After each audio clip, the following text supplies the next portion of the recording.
from the last episode, you guys were on the second floor, or headed up to the second floor of Argynvostholt.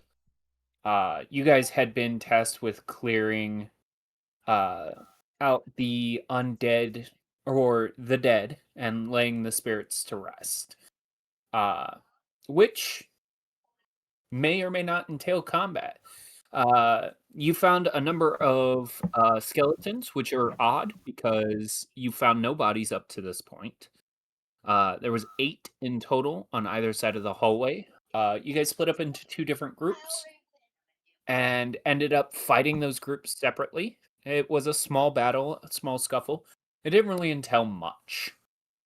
You then avoided the upper section of the map and instead went south. There, Not got trapped into a room. And tried solving a riddle by himself. And failed miserably at the last part of it. He did a good job. He got 2 of the 3 answers for the riddle. Somebody else ended up catching the last one. I believe that was that you? Me? Craigjaw? Was it you, Ash? Yeah. Okay. Yeah, it was Ash.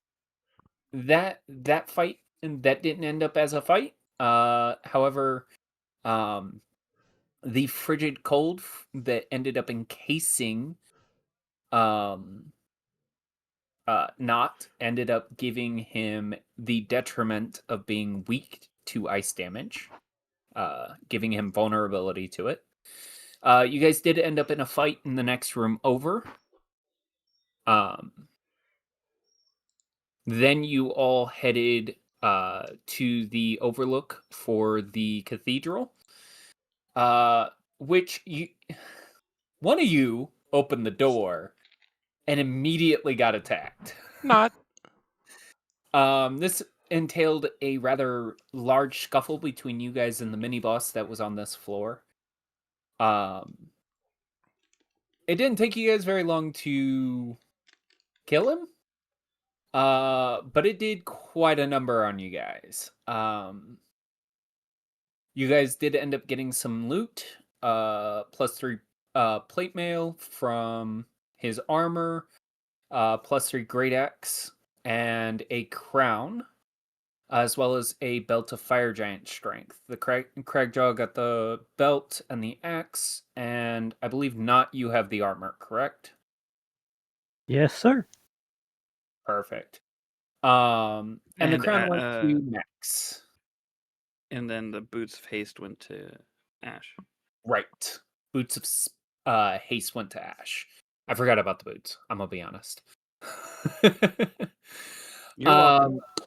Thank you. You guys then traversed northward to the north side of the map. We're gonna use north, south, east, and west when describing the directions on the map. It's just easier, if nothing else, rather than left and right, which was a confusion from last session on whose left and whose right we were talking about. You guys ended up on the northwestern room where Max and one of the spirits ended up in an archery contest. They ended up winning and gaining a boon from that. When they attack with a bow and arrow, they can now shoot an additional 2 arrows in the same attack. So that's fun. Ash ended up getting locked into the room. Yes, burn them now. Ash ended up in a conversation with a spirit to the northeastern room, which cleared out all the undead in this area.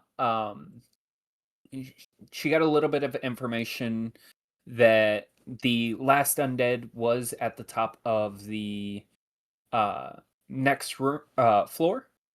Somewhere on the next floor is the last undead. And that the person that you guys were seeking to rescue here, which was your original intended message, is somewhere up there as well. Where at, you're not quite certain.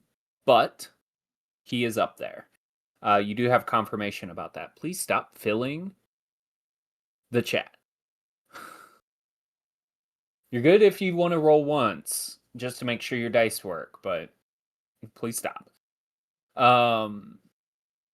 That does bring us to the beginning of this session. If everybody is ready, everybody got food, drinks, you guys ready to sit down for a couple hours? Let's do it. I got one Yep. confirmation. Yeah, I'm good. Ready or not, here I come. That is Alright. my joke. Kaya, you ready as well?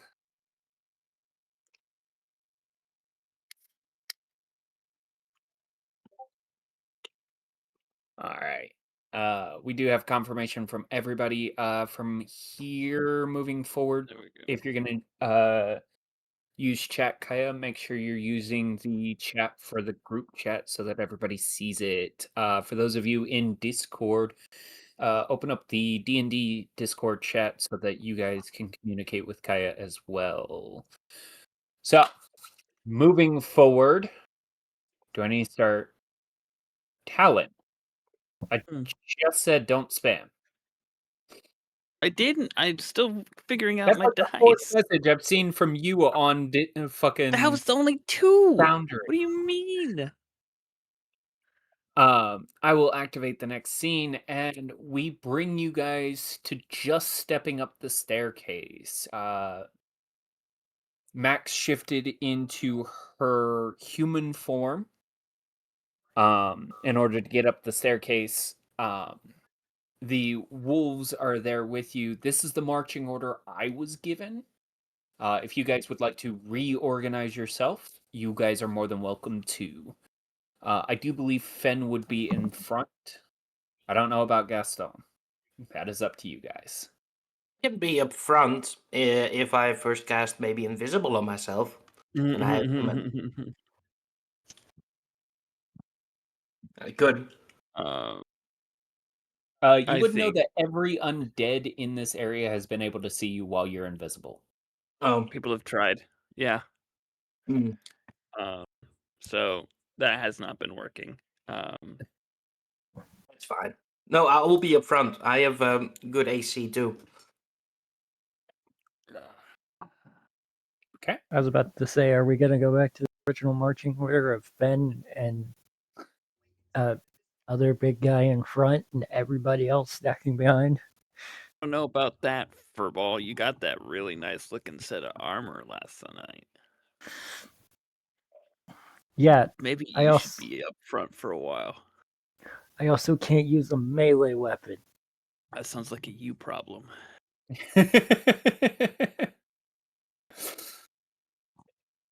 All right.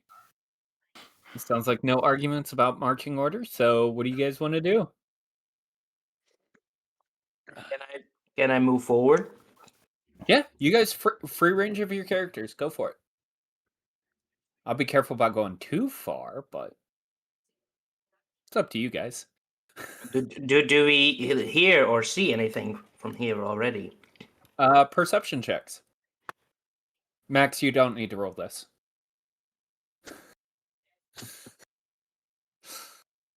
Your passive Dude. isn't enough. Not a damn thing. Dirty 20 on Craig Joe. Natural 20 from fucking Gaston.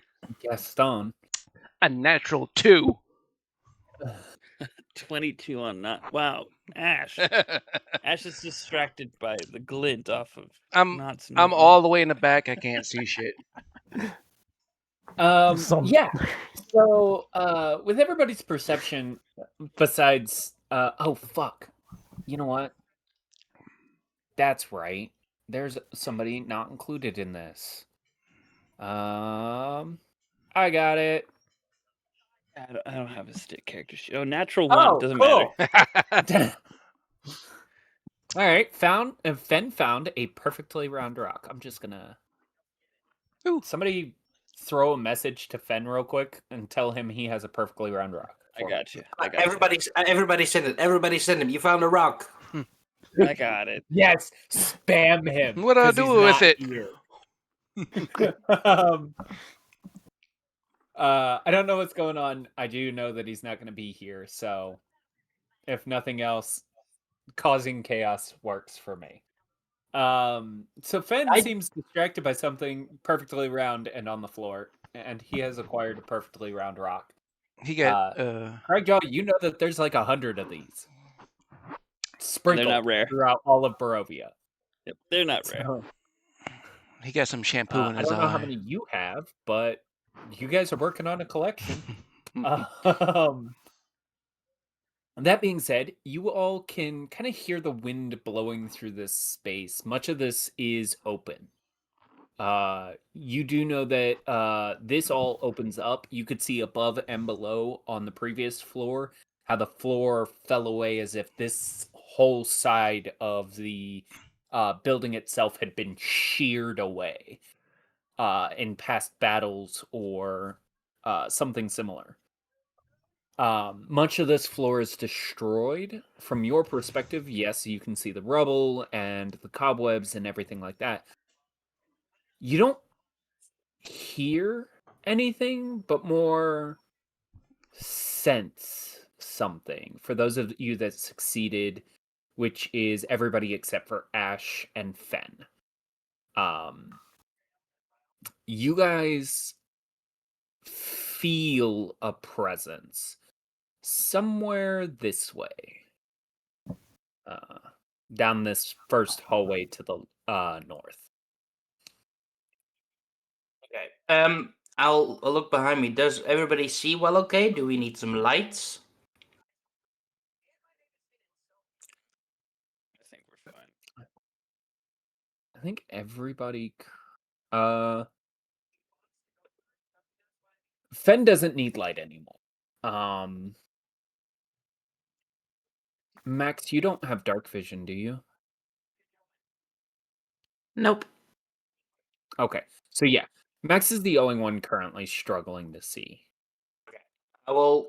You can kind of see in the darkness, she's squinting and kind of using the wall to kind of push through. She's mostly following the sounds of everybody. I'll just sing. It's getting dark. I see you slow. Every shadow starts to grow. I don't need fire. I don't need flame. Just a spark that knows my name. And a few little globules of light will illuminate the area. You Dancing casting lights? dancing lights? Yep. Okay. Are you gonna set them to like certain positions, or are you going to set them to basically follow certain people? There's gonna be all 4 globules gonna combine together like a little version of myself, and it's gonna hold Max her hand. That's The a same size as little you, got outside it. reference of the spell. I'll give you a small floating head. Sure.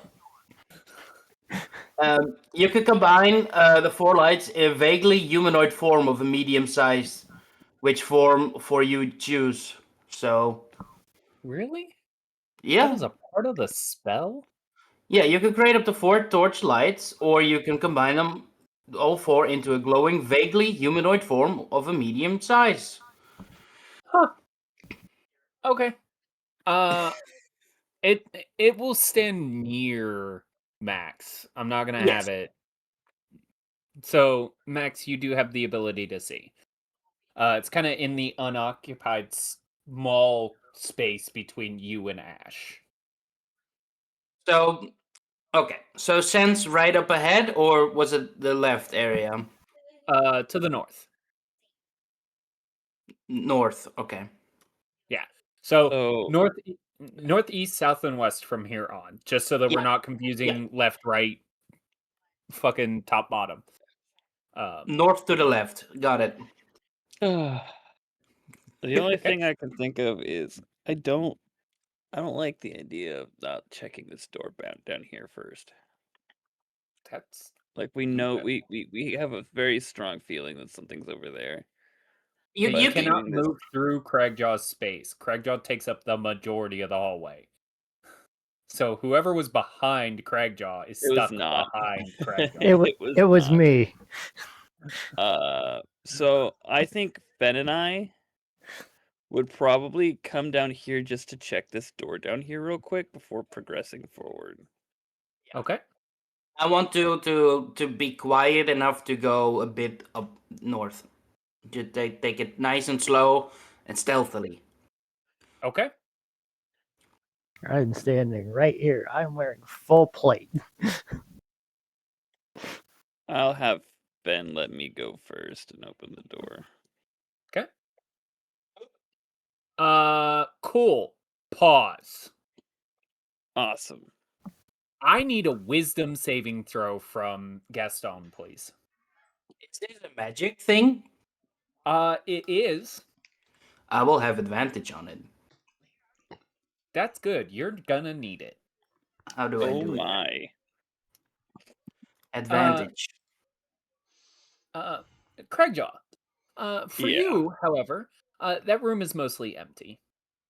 Oh, no. I accidentally shut the door on you. I'm sorry. They're kind of overviews over basically the roof of the cathedral is Okay. basically what you can tell. I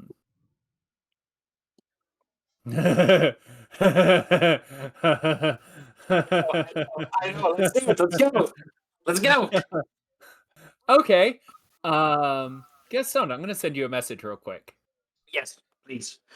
You have shut your Um, pants.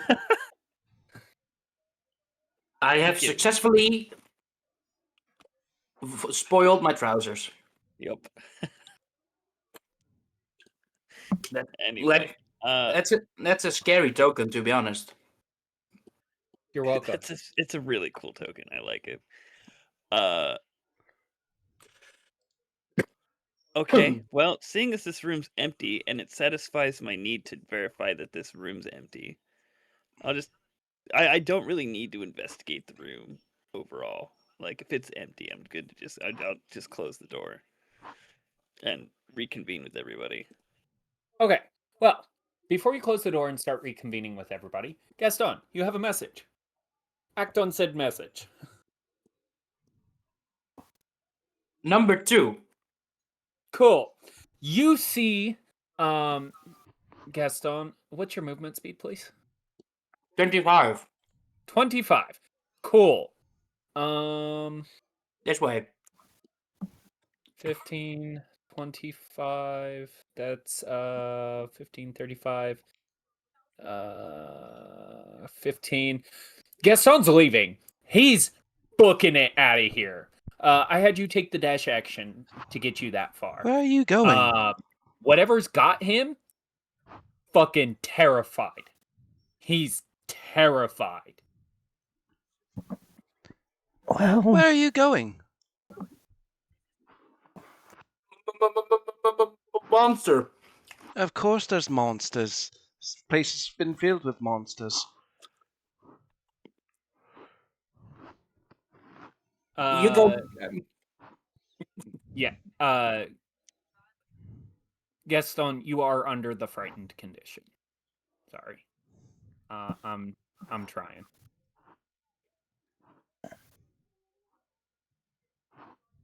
You didn't get a good look at what it was.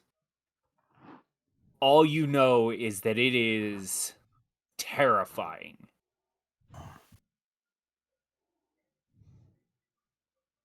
It was. There we go. Oh, I found it myself too. Okay, so the way the frightened condition works for everybody involved, because this is going to become a thing, and we're gonna ease of access this right now. These are all the wrong books that I keep pulling out. Those are also the wrong books. That's my player's handbook. That's the DMG. I love how I had this out like 20 minutes ago. And I was looking through it to make sure I was prepared for this. And then I put it away, not thinking about it. Alright. The way fear works is, as soon as I can find it, because I don't remember what page frightened is on. It's somewhere in the back, though, right? Am I dumb?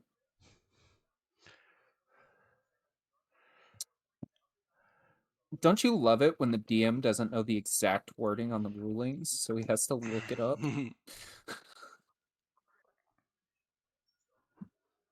If somebody finds it before I do, post it into chat somewhere.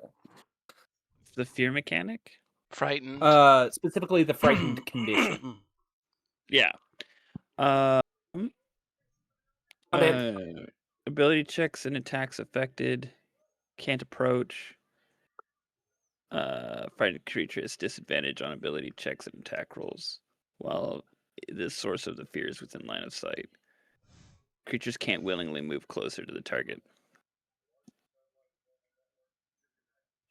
Anybody know what fucking page that is on the player's handbook? No, I'm literally reading it off of. So if you click on conditions on your character sheet, you can toggle your conditions on D&D Beyond, and so if you click down Cool. on next to frightened, Cool. He just put it in chat. thank you. So you guys can kind of tell that he's under some kind of fear. Just from base look. Just from like a brief look at him. Whatever's got him spooked is in that room that he just stood in front of. On each turn, he gets to try and overcome a save. Yep. So I'm just letting Craigjaw come back and kind of interact with this before having him make his next roll. You said you rolled with advantage.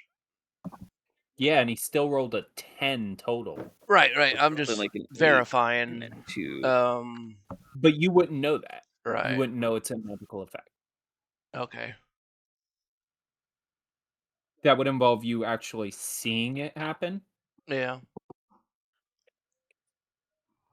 And currently the person who did see it is speaking gibberish, so to speak. This is honestly going to bother me until I find it. Okay. Gaston, go ahead and make your wisdom saving throw, please. Yes. Now that everybody's kind of moving in that direction. Oh, crap. Oh, cool. Thanks for making that mistake. Not. I need a wisdom saving throw. You don't get advantage. Cool. You do succeed on removing yourself from this. All right. So we get the first description of what happened. Not as you step up to this room and look in to see what's going on with this. Because it's not very often you see Gaston run from things. You look over and meet two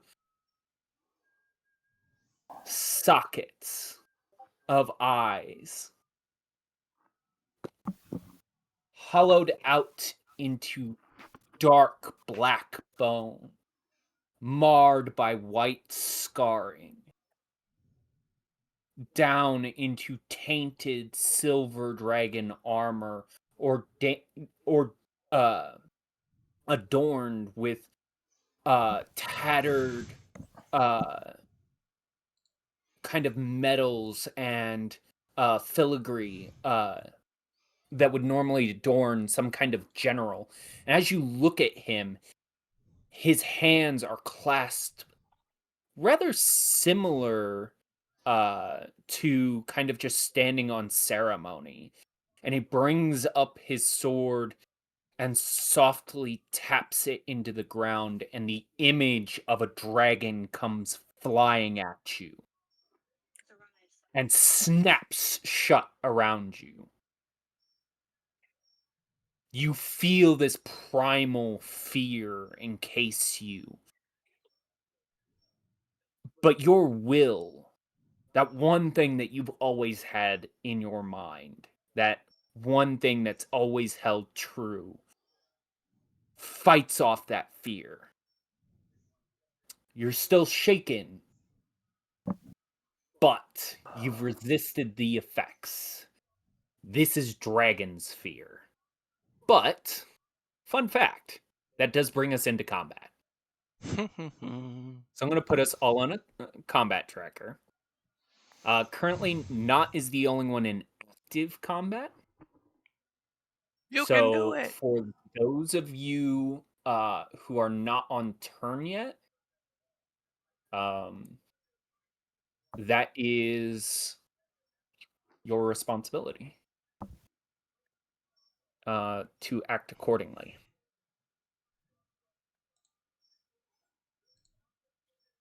Sorry, Max, I rolled the wolves for you. Or, yeah, I think I rolled all of them for you.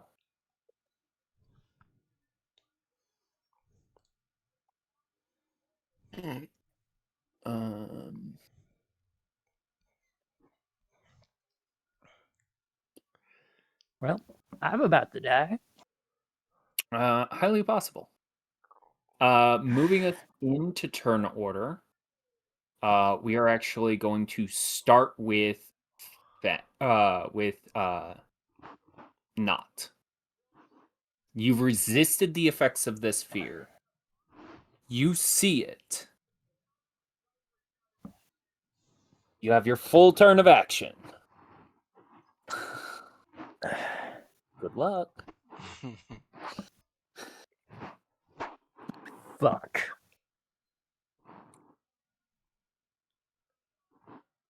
Can basically everybody see me?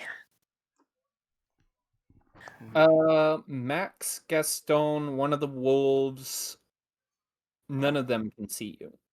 Okay. They all kind of know you're over there.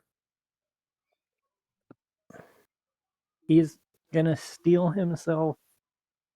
He's gonna turn the pistol around and he's gonna hold the symbol of Hades to his head. And he's gonna say, Hades, please protect me. For the souls that live in this body do not know what they do, and he's going to hold his turn. He's gonna hold his turn. Cool. We are actually going to wrap around to him. You don't see him move. You instead feel his presence shift. He is focused on you. But as he holds this moment, his demeanor changes and shifts. He steps around the great throne that he sits on, dragon ordained, and steps into the center of the room. His hands twist his weapon up into a form of duelist stance. Craigjaw would know what this stance looks like, and when he moves, he'll be able to see it. It is the same as the soldier that 1v1'd you. The sword is upright in both of his hands and held blade at Not in kind of an honorific standing. He does not move beyond that. We are going to move to top of turn order, which is Max. Something's going on in the northern hallway. You're not quite certain what. You kind of hear a soft prayer being whispered by Not, but that's it. Okay. I'm gonna move up to Not. I'm still not able to see anything, so I'm gonna hold my turn.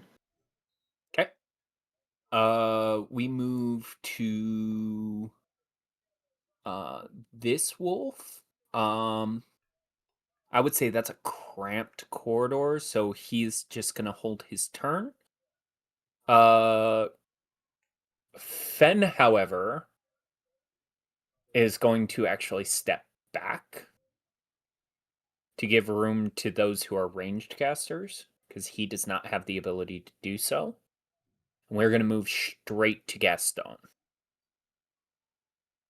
You know what's in that room. You Oh, yes, hear the I soft do. prayer from Not, and you saw kind of the other step forward. You're welcome to do with that information as you will. You can fit through that space. You can fit under Cragjaw if you want to get beyond them. Just step. So 5, 10, 15, 20. No, that would be 15. You can step diagonally. Oh yeah. To 20. And then you 20. can occupy the same space as Cragjaw. Uh-huh. I do not have a line of sight, so I cannot go in front, right? Then I have to dash. Yeah. Do I have In order to get beyond Cragjaw, you'd have to dash. Yeah. Yeah.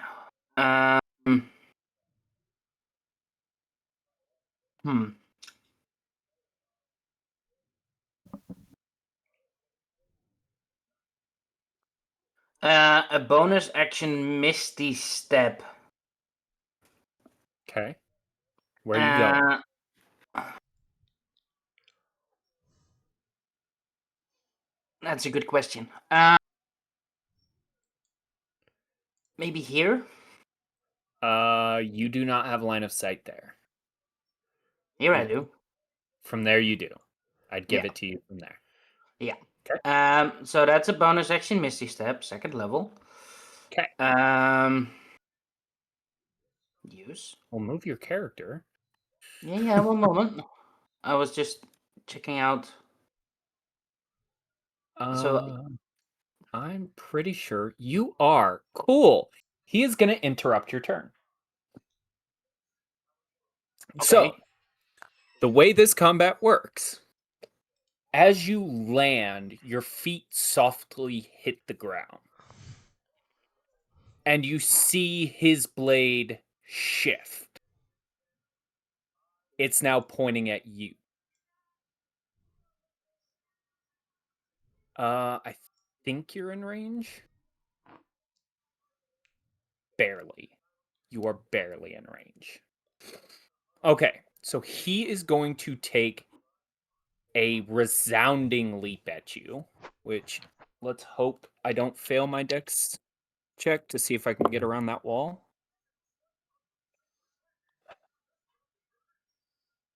15.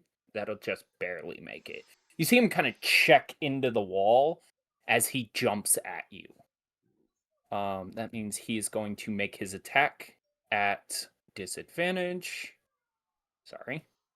He's not supposed to occupy all the way over you. So, disadvantage for his attack. Does a 22 hit you? It does, but I will use my reaction to say, no, please don't hit me. All right, cutting words? Yeah, so I'll roll a d8, I believe. Cutting words.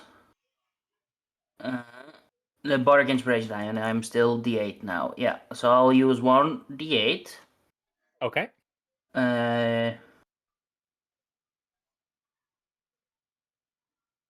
Oh, no, wait, why does it roll a d20? Wait. I don't know, but you got a 3. You got a 3. So does a 19 hit you? Yeah. Okay. So that will hit. All right. Drawing first blood on this. 7.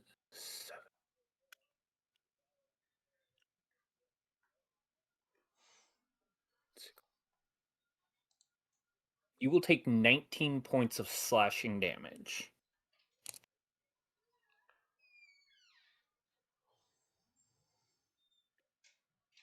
19 apply. Right. You Thank you. all can now see it. This large skeletal figure now bearing down on Gaston. You still have your action and the rest of your turn, whatever else you can do. I believe you still have 5 extra feet of movement speed, as well as your action. Right. So, So I already cast the spell, but I can do a cantrip as another action, right? Or you can use any action or any spell as an action. You still have that available. Good.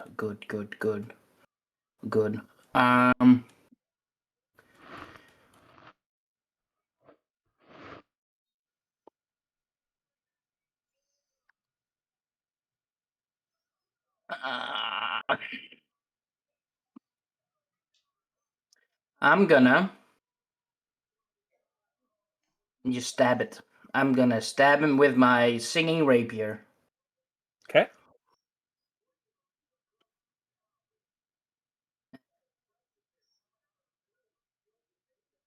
It'll be an big 8.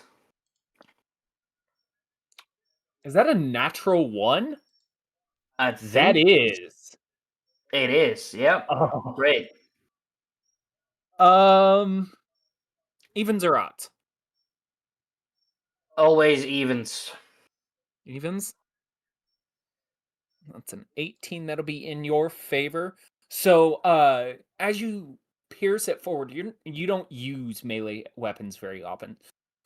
So as you jab it forward, thrust it forward, you see it slip right between its arm and its chest. You're not used to the weapon because of how long it's been since you've used it. You just managed to slide it right in between that really thin spacing. Right. And I'm thinking I did a good job. It went right in. That's great. Like butter. It like butter. That's easy. See, guys, I got him. Probably from You the still angle. have 5 movement speed, if you would like. No, I will stay right there. Okay. No, hun, you didn't. So we do have not, but I'm gonna go to Max first.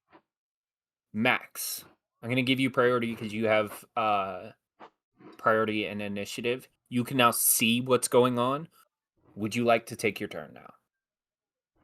Yeah. I'm gonna take my longbow and I'm gonna try and hit him from where I'm standing. Okay.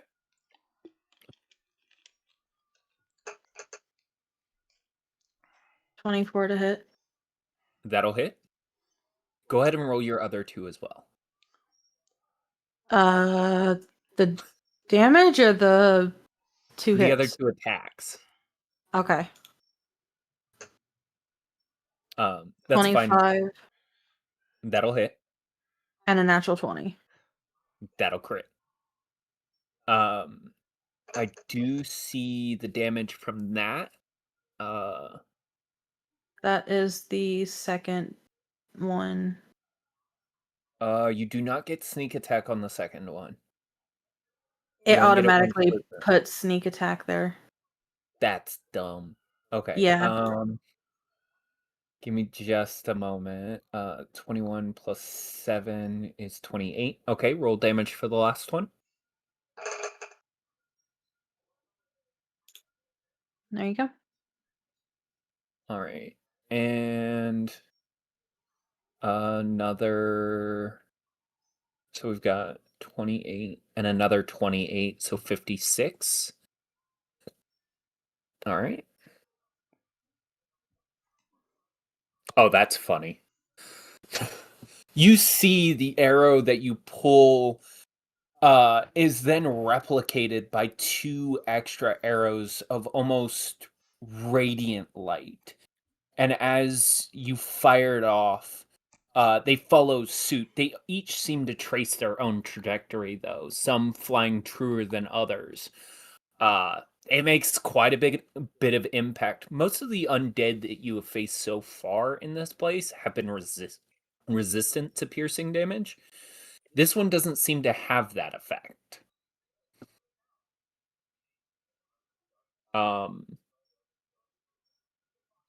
The wolf is still behind the wall of people. Fen is still stuck behind the wall of people. We're going to move to Not before we go to Ash. Not, you were holding your turn. You are welcome to move or attack if you would like.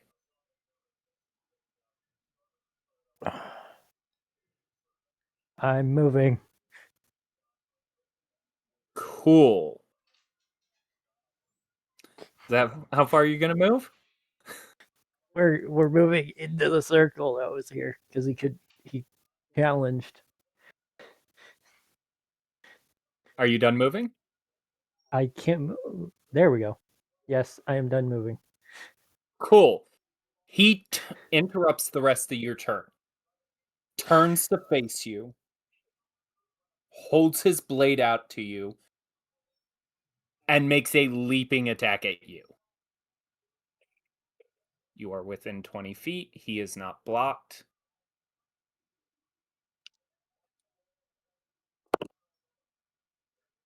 A 26 hits you, right? Yes. Okay.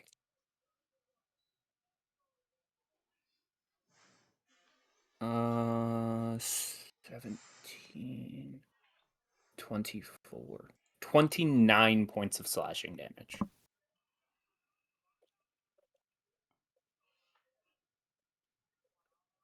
You still have your action and bonus action. What is lay on hands? Is that a bonus action or an action? Lay on hands is an action. Well, I'm popping all of it for 35 points. You should be at full HP. Okay, it did not Everybody reset. should be under the effects of a full rest right now, Okay. with the exception of Gaston, who got hit. It did not give me my full HP. I don't know why.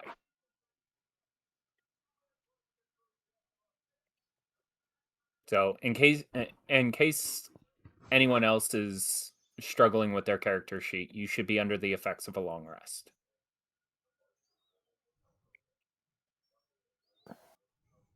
Okay, so you want to do 29 points of healing, or do you want to just forego lay on hands? We're going to forego lay on hands. Okay.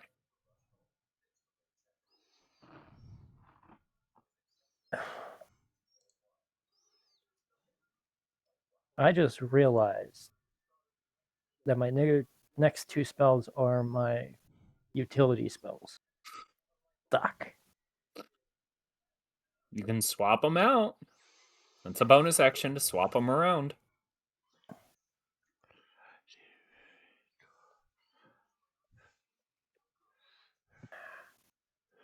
Yeah, but I can't turn the cylinder backwards. Yeah, you can. You can rotate it back around to something else that you haven't used.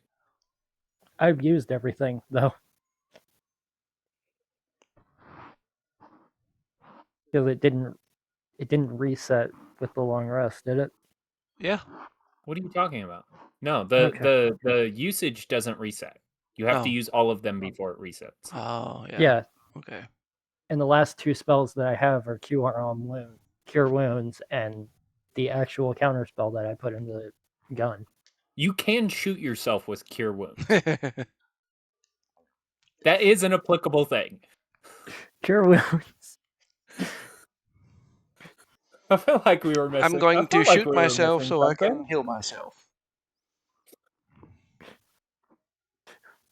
Cure Wounds. Curing wounds, one bullet at a time. Not That medic was dark. service. Not bad. Okay. You do still have your bonus action. Do you have anything you can do with that? No. Okay. What is my spellcasting modifier? Your spellcasting modifier is the same as whatever your paladin's was. Remember? I keep asking that, and Brain's just like, hey. You literally, on your sheet, have a spellcasting modifier in your spells. Yes, it's Come a on, plus bro. 5. Now I have to roll 1d8 plus 5. That's fine. Out of curiosity, what did you take your ability score increase in? Dex. So now I'm at a 24. Okay. I was just curious. I'm not able to write it down on the character sheet, but I have it in my notes. You can edit it. I can edit it. Don't worry about it. Okay. So with that, that's the end of your turn. Yeah. Ash, we're on you. Okay. I rolled a natural 1 on my Let's see. healing dice. 5, 10. Can I squeeze past Max and Craigjaw? It would be difficult because Craigjaw takes up the majority of the space. Okay. Let's see, 5, 10. I don't think I can. Yeah, I still couldn't see from that angle either.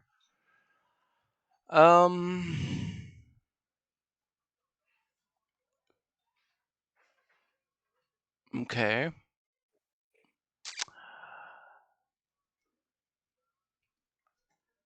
Let's see. You could, in theory, hold your turn until Craigjaw. Oh. Craigjaw is next. Okay. I think I will do that then. All right, Craigjaw, it's your turn in combat. Where I am currently, so you'll need you to move my character and roll my dice. That's fine. Okay. I will approach the room What's up? where combat seems. I will be approaching the room where combat seems to have started. No. Combat started before you had an opportunity to move. Oh, I know. He's approaching.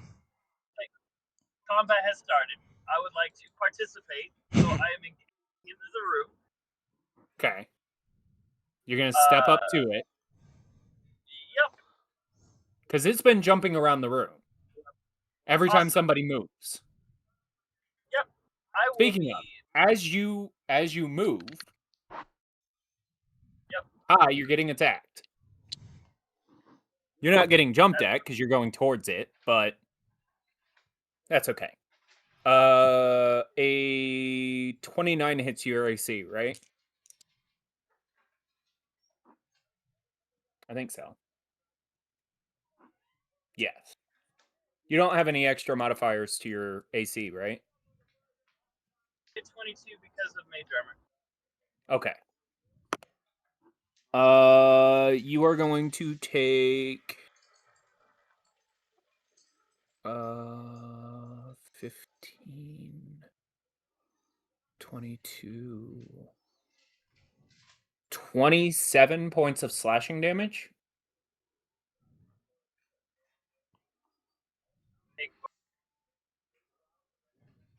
I've got 125 HP total. I know. I'm fucking doing the math. I think that's right. Yeah. I will be going to a rage. Okay. After intentionally provoking. And then I just start swinging at it. I've got 4 claw attacks, plus 10 to hit on each.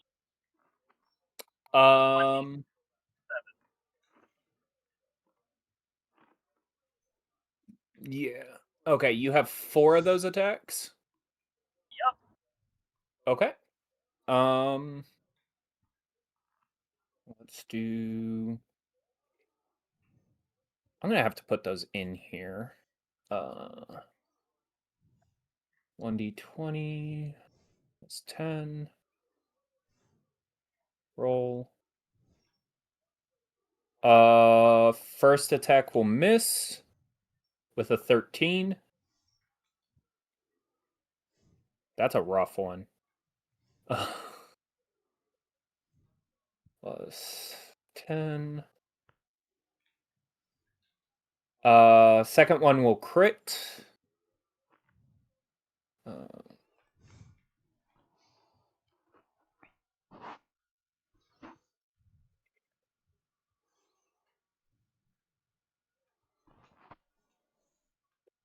third one will be a 27. That'll hit. Sorry, I have to type out the formula.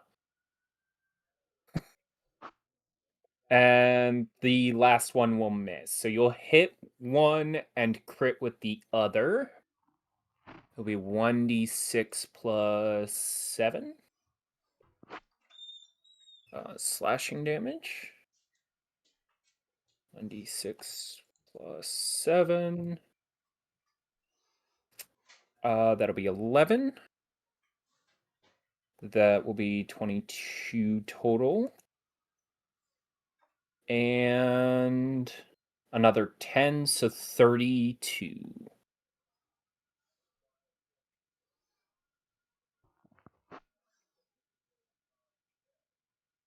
Perfect. The impact you make, you meet it.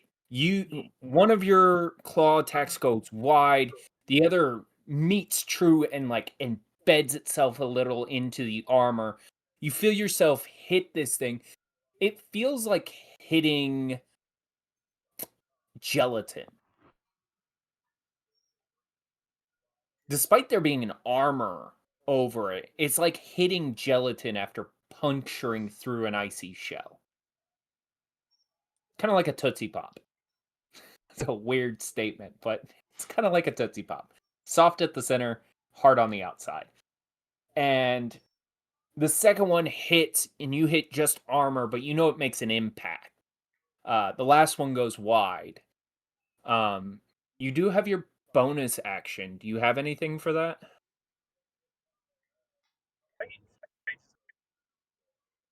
That'd be my turn.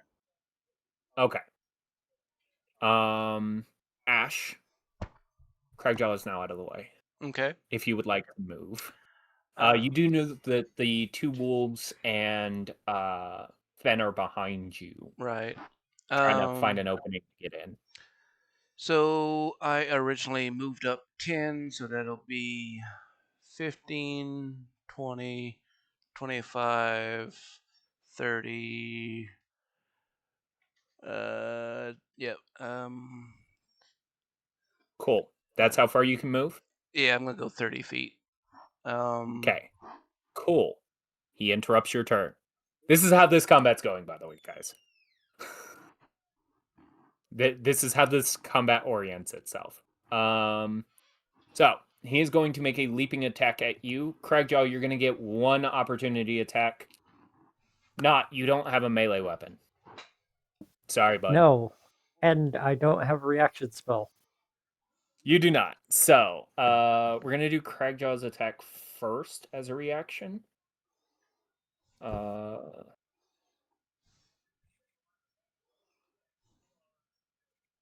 Great. This entire combat, I'm going to be shooting blanks.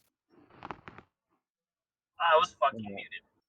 So just to clarify, with opportunity attacks, does that trigger the extra attack I get, or what? No.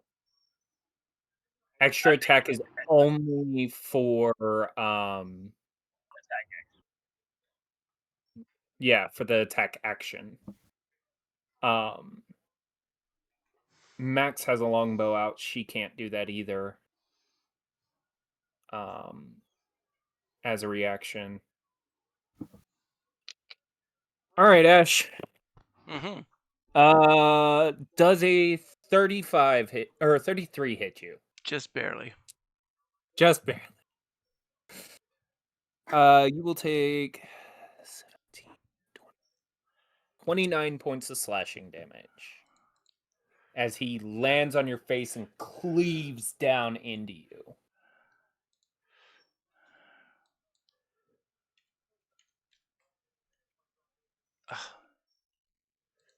All right. Damn it. Wrong thing. All right. I'm going to try and fix my HP real quick. All right.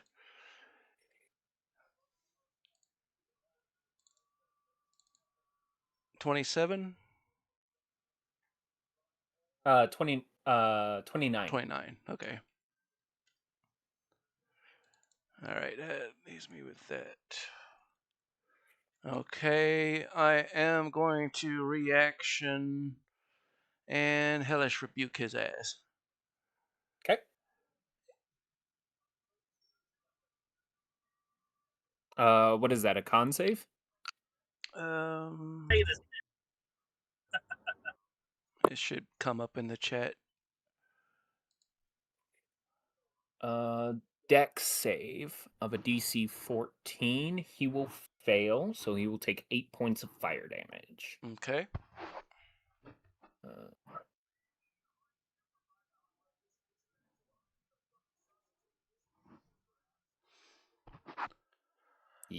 I can count. Woo! And Not like I'm dealing with triple digit numbers. as my action, You have your action and your bonus action. let's see, clear this out the way. No, I don't want to do that.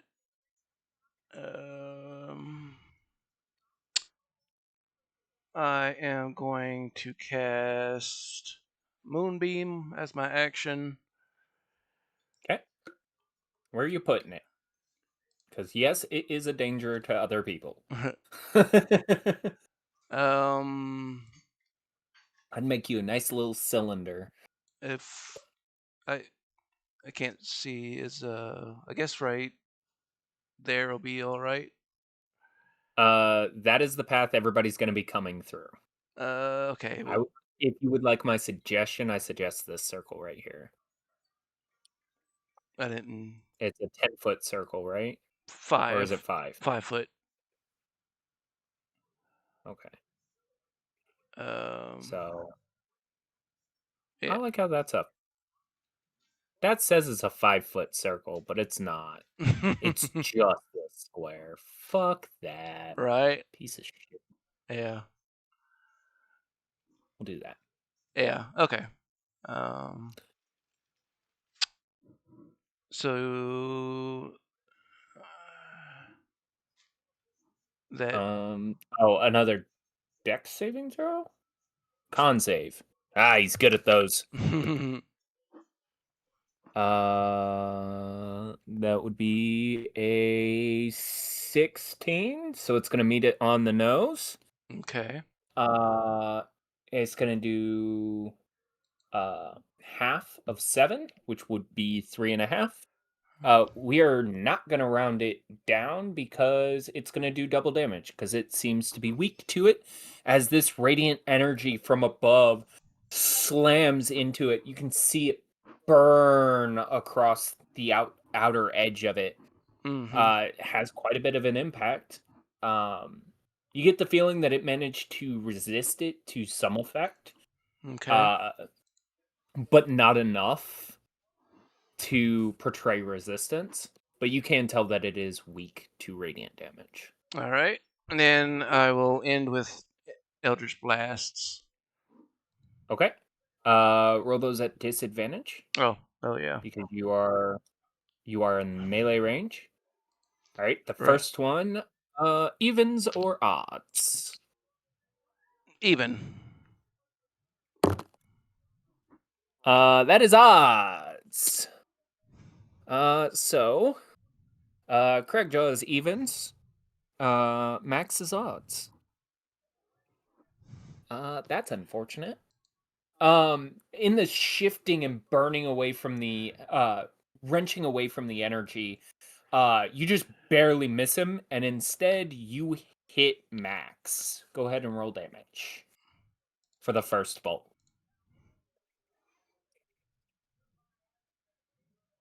Okay. Okay. When Max gets back, they will take 6 points of force damage. Okay. Go ahead and roll your second attack for the your attack for the second bolt. Don't forget you're at disadvantage. It should come across like correct. Still only rolled 1, but that's probably gonna be good. Well, let me just. 11 is not high enough. Yeah. No. Okay. You'll miss.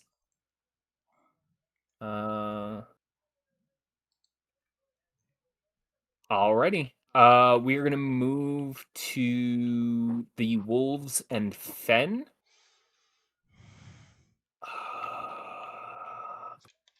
intelligence checks. Nope.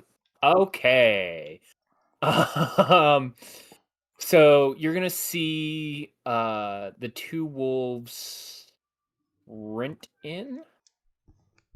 They're actually gonna end up stopping here and here. Oh, I am the DM. Let me go through walls. That is 10. And they're gonna stop there. They are both gonna get attacked.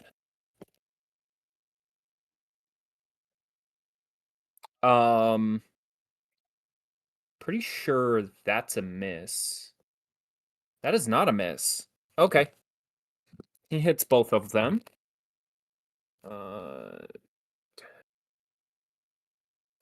He'll hit one of them for 22 and one of them for 28.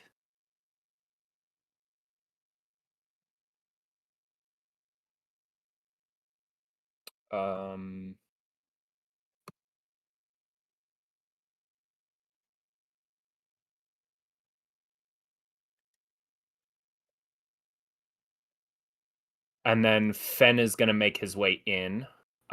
Because of the angle we're at, Fen is going to get attacked.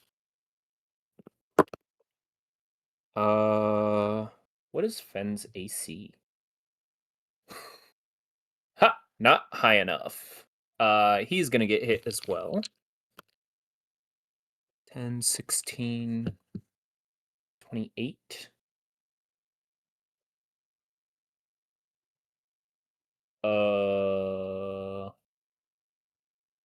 Do the math for me. Haha, 69. Nice. They're all going to end up attacking, so we will do unarmed strikes from Fen. It helps if I know Fen's modifiers. 1d8. Plus 1, which is 9. I forgot about the knuckle dusters. Fen will just barely miss this thing with his first attack. And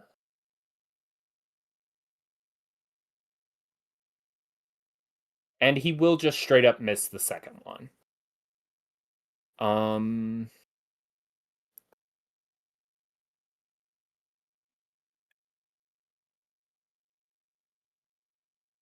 The fucking wolves can hit. That's great.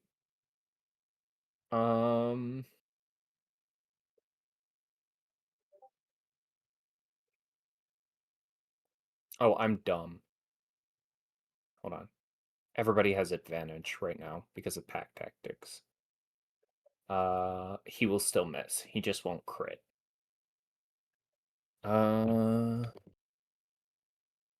He will succeed the saving throw.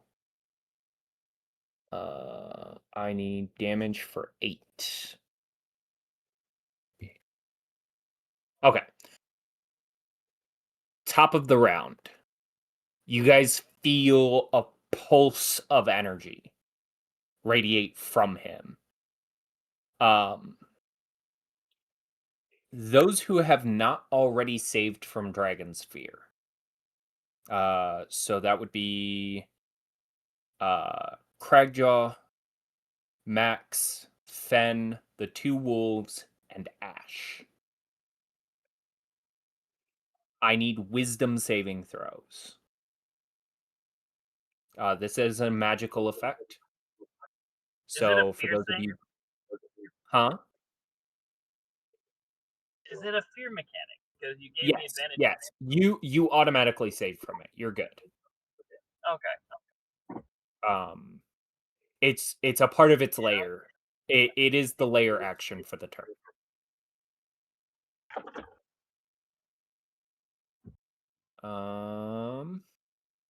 Wisdom. Oh, cool. You got it.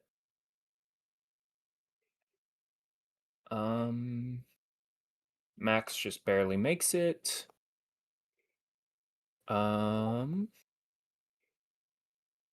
Perfect. I very much appreciate that. Good timing.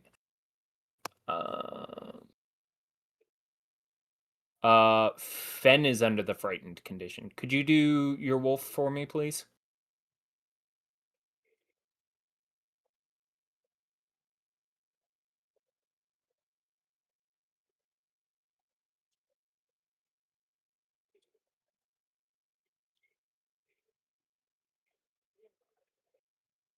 The wolf is under the frightened condition. You'll just have to plug in the numbers yourself.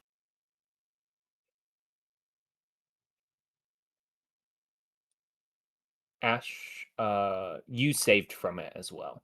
So you will be immune for the rest of combat. Okay. Everyone who succeeds will be immune from the fear for the rest of combat.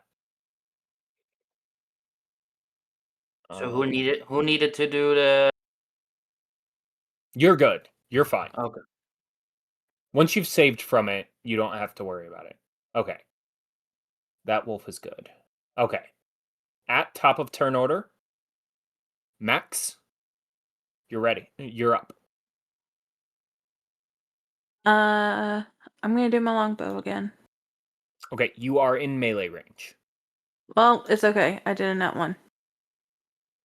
You do have advantage. You Why didn't I technically roll? have 2 instances of advantage and 1 instance of disadvantage. You have pack tactics, and you have an ally. You have flanking. But I didn't think I got pack tactics until later. No, you still have pack tactics. You have pack tactics regardless. It's just your werewolf form that you don't have the extra stuff. You don't have like sneak attack and whatnot. Oh, that's so confusing. Yes. Okay, whatever. It's just your werewolf form that you're not familiar with.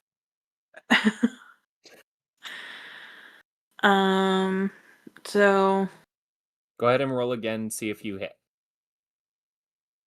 I need to roll normal for that then. Yes. 24, so I would hit. Yes. You'll still get sneak attack damage as well. And And you still have 2 more attacks with that. this is the other one with advantage. So 23 to hit. That'll hit. And then this one is with disadvantage, right? Nope. That one's still with advantage. You have 2 instances of advantage and 1 instance of disadvantage. So you're only at advantage.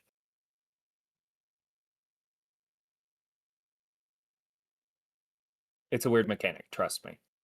I know. I'm so confused, but okay. Just roll with advantage. Well, that one, okay. You needed it. Okay, you guys have danced around the armor class of this for long enough. It has an AC of 16.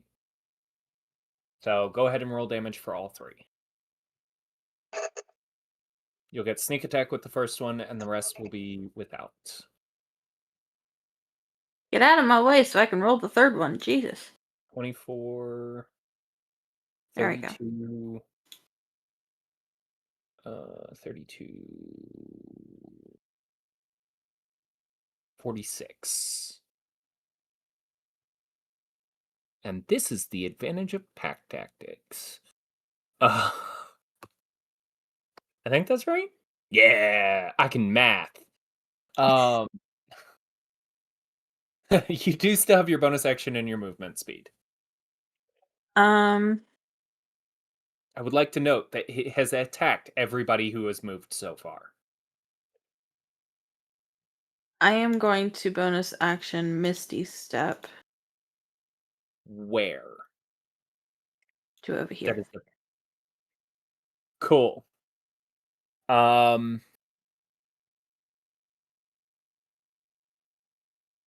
Yep. So everybody who has a melee weapon out right now is going to get an opportunity attack. Minus Gaston. As it jumps on Max. I am a warcaster. I could, if I do get a reaction attack, I could also do a He's not close enough. spell. Okay. Yeah. That's only if he passes within Yeah. Yeah. Okay. 10 Just- feet or 5 feet of you. Just making sure. Yep. Ash, if you have a melee weapon out right now, you have that opportunity.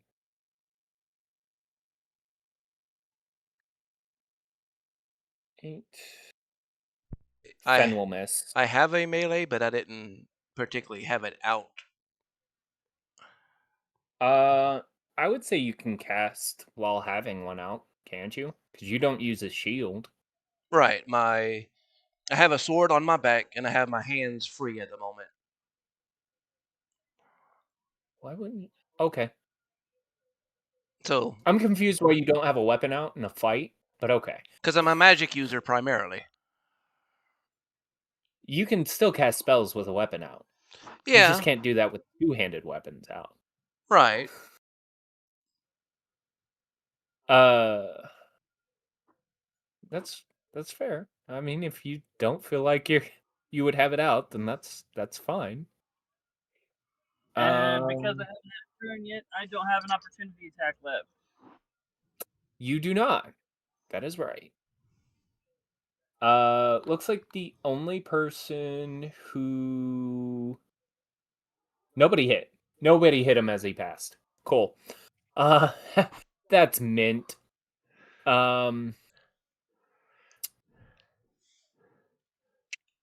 Max. A 22 hits you, right?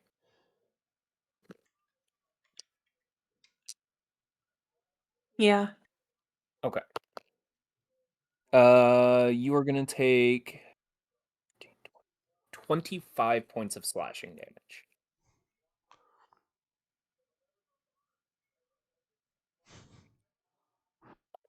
We move to his turn because you've done your movement speed.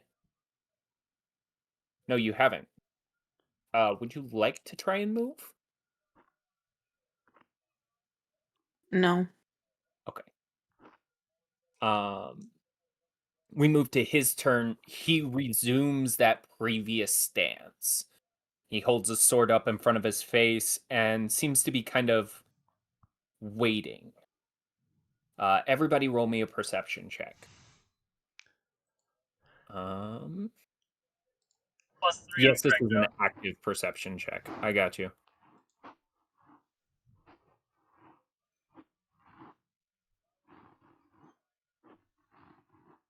Jesus Christ, Max.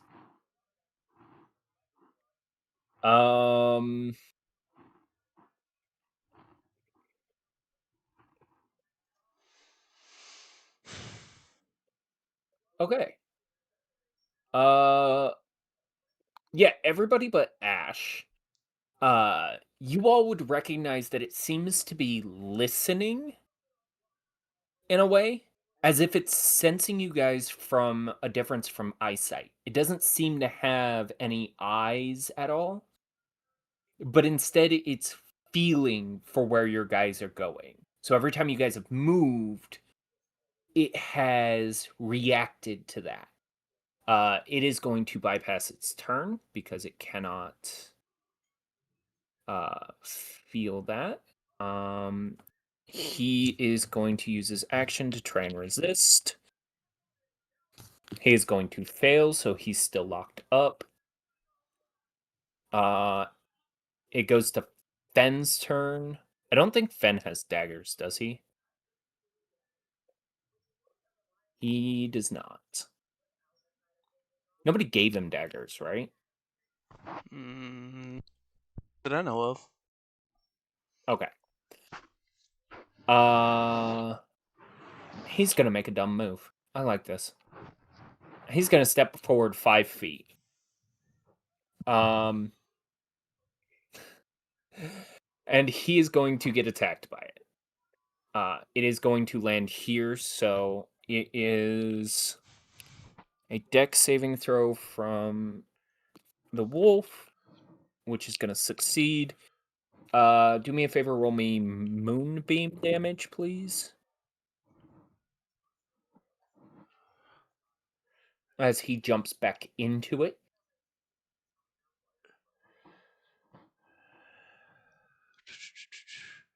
Ash? Yeah. Okay.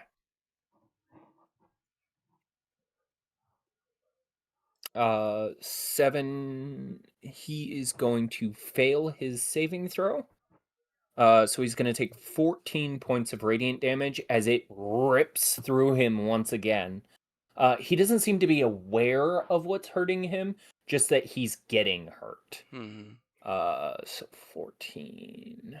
That is that. Fen is going to get attacked. It'll be a 21. That'll hit him.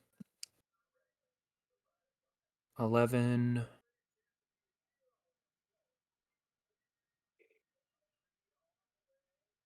23. You guys would notice that Fen is starting to bleed in places where he's been struck repeatedly now. He's about half HP, just to make an ease of access for myself. Mm-hmm. And then Fen is going to respond with unarmed strikes against him.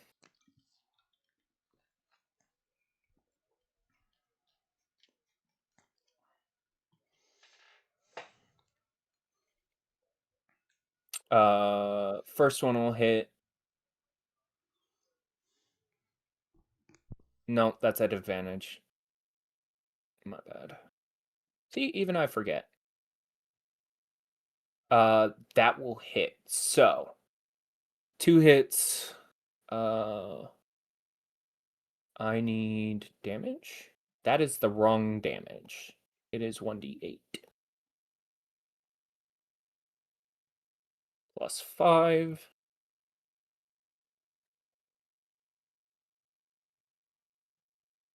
And same again. Wow. Okay. You do see that it is particularly susceptible to the bludgeoning damage that he's dishing out.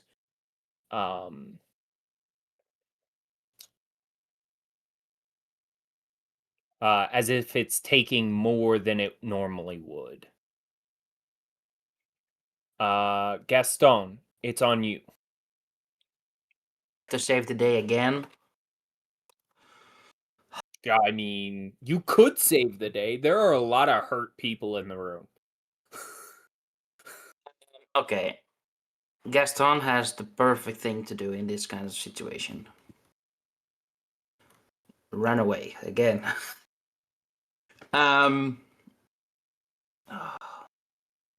So it has taken some damage right now, right? Go ahead and roll me a medicine check.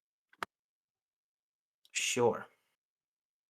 I'll tell you how hurt it is, depending on how good your roll is.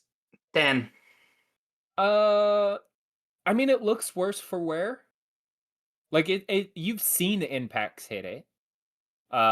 You're not quite certain how much it's done, but I mean, it's not at full health.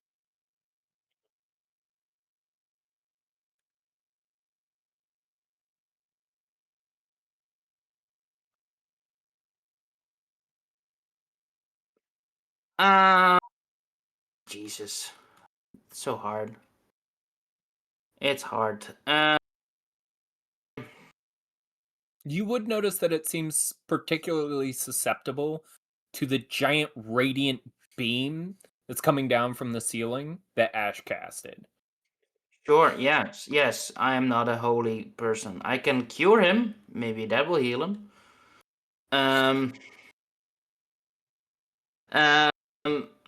Cut you if you heal him. I don't know. Some undead get damaged by healing. I will castrate you. We'll see if that heals you. I will take a little bit of distance and I will try and shoot 2 Cool. firebolts at it. I feel like we No. have not learned our lesson. No. Oh. Ben recently had his turn, so Fen gets to attack against him. It's listening for movement. Don't move. It is going to get advantage. It'll hit. Ash, you will not. Does he take damage when he leaves the circle? Out of curiosity, I don't think so. it's just if he enters or starts his turn, right? Right.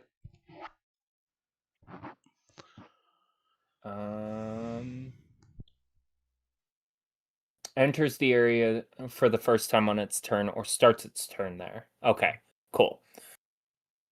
Now I can cast my spell. He will take a particularly susceptible 12 points of damage. 4. There we go. And then you are going to get probably hit. Does a 17 hit you?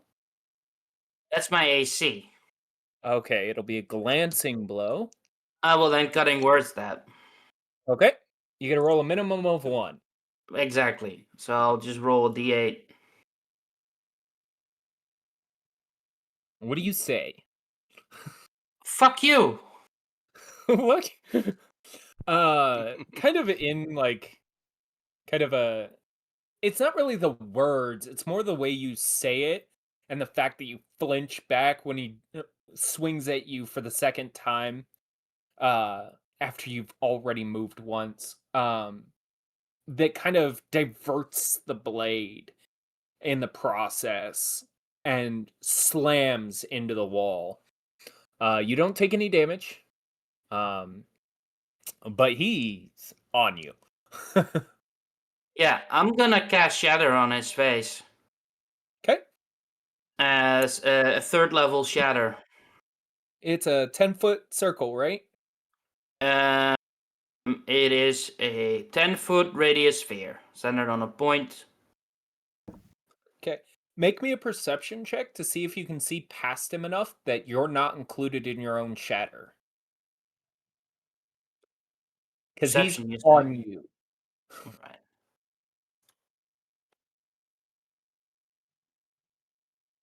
15. 15. Yeah, that'll be high enough to put a 10-foot sphere behind you. Give or take like right there. So that you don't also include the hurt, very fearful animal behind it. What kind of saving throw is that? Constitution saving throw. That is a natural 20. You know how the spell works. So it will take half. It will take nothing. Oh, because he succeeds with a nat 20. Yeah, that's true. Yeah. That's how we've done it since the very beginning. So Yep. I feel like it's only fair. Yep. You know how it works. The sphere, the impact, the thunderous force. But for some odd reason, he adjusts in such a way, and he's a skeleton. Like the oddity of this, his bones itself cushion as his body compacts with the force of the wave, but seems to resist it to the extreme degree. It's chance and luck that bring about this effect. Cannot cast another spell, right? You can cast cantrips as bonus action. I'll cast Thunderclap. Okay. That's a con save, right? It's another con save, 17. He will succeed with an 18. Then we'll take no damage again. Oh, Jesus. You can throw a burst of thunderous sound that can be heard up to 100 feet away. Each creature within range of the emergency con saving throw or take 1d6 thunder damage. Well, it's now 2d6, but that's it. So he succeeds, and then he takes no damage. Unfortunate. Again, just the bones crumple backwards just in the right way that he doesn't take any damage. Like in my Ash. in my studies, like I would probably be thinking like bones and thunder damage and these force kinds of damage should be lethal to these kinds of things. Normally, Yeah. something like this would be effective, if Yep. not necessarily super effective. But you definitely tell this is just freak constitution and some sort of strange strike of luck. That's all it is. Even with my higher DC now as well, that's like damn. Okay. He has a +4 to con Yeah. saves. Mm-hmm. So Yeah. he like just barely made his con save the first time, and he natural 20'd Yeah. on the shatter. Like, I promise you, it's not. It's not like I'm fudging numbers or something. It's just freak institution. Ash, that does bring it to you though. Okay. I think moving the beam is my bonus action. Is it? I think it's an action to move the beam. Let me see. Go to spells. That might help. Moonbeam. On each of your turns after you cast the spell, you can use an action to move the beam up to 60 feet in any direction. Okay. I will move it with my action. Right? I was wondering why the thing didn't do the light like it did last time, but I realized Because I made it. Well, no, and two, like I cast it from D&D Beyond, not Foundry. So let's see. Hold on one second.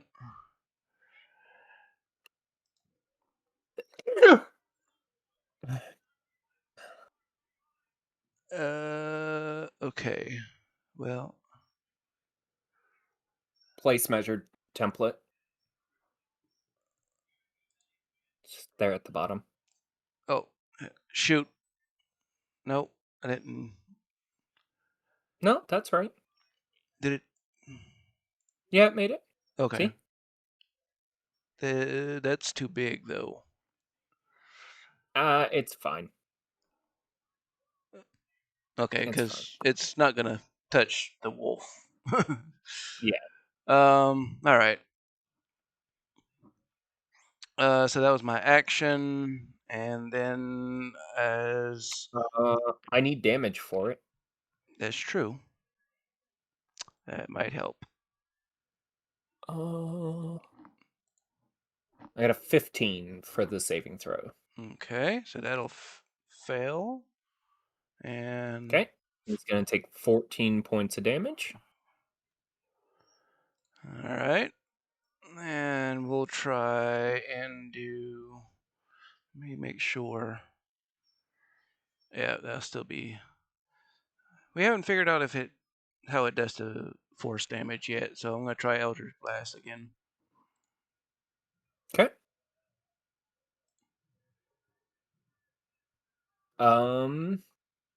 That'll hit. Just one of them, right? Yes, the first one will hit. All right. That's 10 points. Yeah. It's not weak to it, but it certainly makes the appropriate amount of impact. Okay. You do see that it does full damage. It's not resisted or anything. Even as the impact hits it, it doesn't seem to react to it at all. Okay. That's my turn. All right, not. Well, Not's kind of in a lose-lose situation because he's on counterspell. And if I go to the next one, cylinders, it's just force damage instead. yeah, I was about to say I'm gonna go to the next one, and it's just going to be firing off a blank, which is going to be the force damage. Yep. Just remember it's a bonus action to That circle. is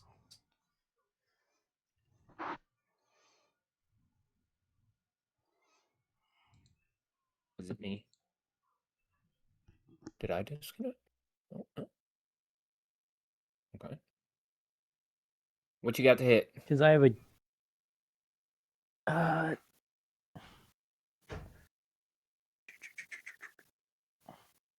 Should be your dex modifier. And you 21. don't have proficiency in this weapon, so you don't get the proficiency bonus.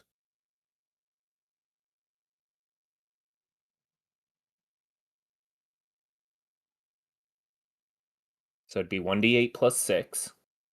Or Okay. 1d20 plus 6, sorry. Because at least to my knowledge, you only have a plus 6. Yeah. We changed the damage on it at one point, and I was like, what is the damage for this now? 2d8 plus 4. 2d8, and it's just 2d8. Well, Why didn't 21 to hit. 21 to hit. Okay, that'll hit. Go ahead and roll 2d8 force damage.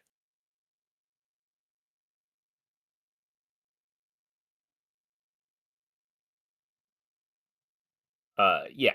And it has full effect. It's not resisted or anything. It makes a similar impact. You're doing damage. It's just a chunky boy.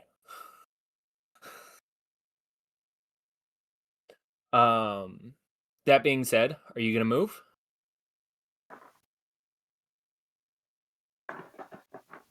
Is he in a position to where everybody can hit him?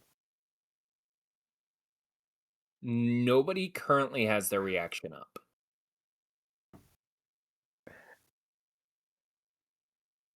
I am not asking for reactions. I'm asking, can our melee hitters hit him without moving? No. You'd have to step a lot closer to Cragjaw. Yeah.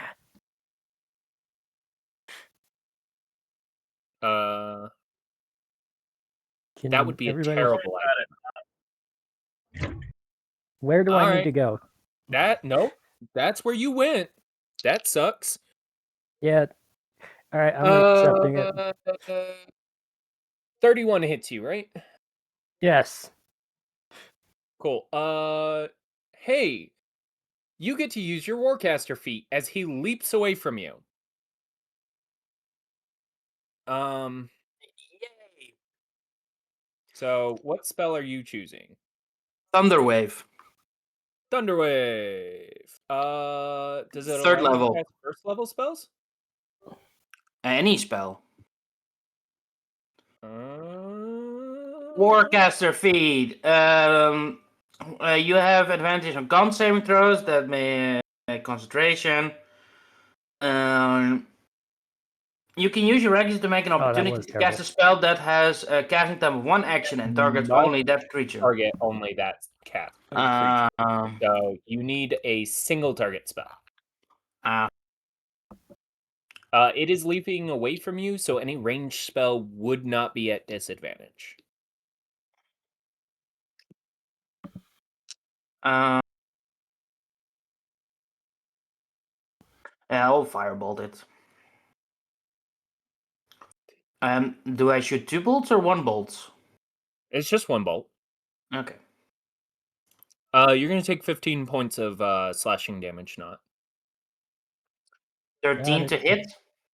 13 will miss. Mm-hmm.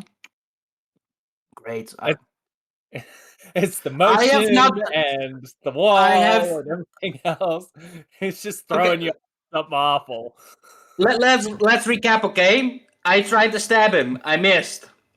I tried to spell him. I missed. And again, I've not done a single damage. Only thing that did happen is he hit me, and I ran away like a little girl. You're fired and I trying missed. though, and that's the important bit. I fired and I missed.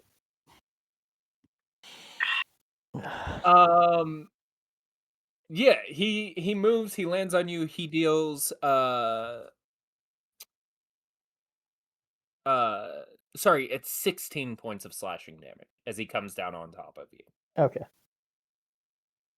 Cragjaw! It's you. He's in melee range now. I'm gonna look at Not like he's a freaking idiot for going into melee range.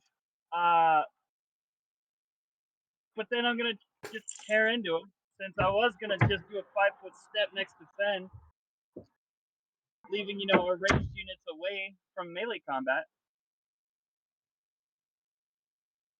But yeah, I'm just gonna tear into him. 4 attacks plus 10 to hit, 1d6. Okay. 10. That'll hit. That'll miss. That'll hit. And that'll hit. Okay, so 3 hits. Plus 7. 13 points of slashing damage. Total of 35 slashing damage. It does pretty good. No, it should be that. Yes, math. I mean, you do a number on it. I don't think you have a bonus action, do you? I don't think you do. The only thing I can try to do is like roar in its face to try and provoke it to keep it focused on me, but that doesn't. I don't think that's gonna work. So that's what I'm gonna do in hopes that it does, but not with any real belief it will. I mean, you know what? I'll let you roll it, but yeah, no. You rolled a 10 for intimidation to try and get it to focus on you. It doesn't seem to be interacting with sounds of people, but more about your motions. Like, you guys walking across the ground seem to be perking its interest. So, it's not that it's reacting to the sound of everybody, it's that it's listening to the movements of the ground itself. We are gonna move to the wolf. Go there. Pack tactics. Hey, it finally hit. Woo! That is not what I said. Stop that. And it will do 15 points of damage to it. It's finally getting into this. It's not gonna move because it's noticed that if you move, you get hit. Top of the round layer action. I need charisma saving throws from everybody. As you feel a cold chill begin to creep into your bones, an icy wind scrapes across the ground towards you guys. I have a plus 13 to goddamn saving throws, and I roll a 4. Is this magic? Okay, it's high enough. That's the important part. 1d20 plus 1. Is this a magic ability? Yours is only for wisdom. Oh yeah. This is charisma saving throw. You're correct. Yeah. Yes. And I can't counter layer actions. You cannot. Am I missing anything? Anyone? Yeah, the fucking animals. What?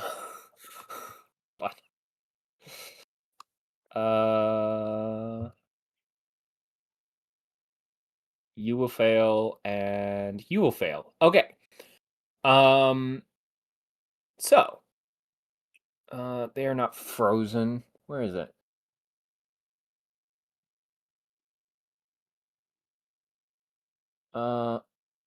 Anybody want to show me slow? That's stunned.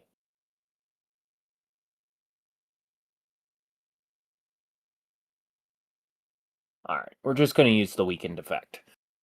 Okay, so anybody got a below a 15? You will be under the weakened condition. Your I have movement speed 15. is reduced by half. And at the same time, you cannot take your reaction.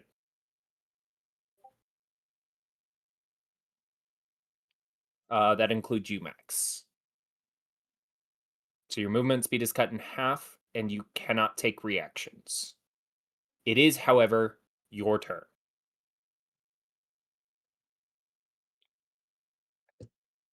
I'm gonna bonus action and switch to my daggers. Okay. I get 2 attacks per dagger, correct? Correct. I don't get advantage on them. You do.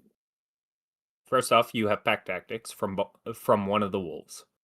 But you also have flanking from your ally who's standing just on the other side of the creature. He's just buried. I promise. See? Buried. Okay, I'll trust you. You also have Cragjaw right there. Yeah, but nobody's within 5 feet of me. I thought it was 5 feet with it by the creature. Nope. Not pack tactics. You don't need advantage on the attack roll if another enemy is of the creature is within 5 feet of it. So yes. And you currently have 4 of those. So I do roll with advantage. You do roll with advantage, and you do get sneak attack, regardless. Okay. Yeah, you're good. 19 for the first one, and the second one is a glancing blow. Correct. So the second one will do half. The first one will do full.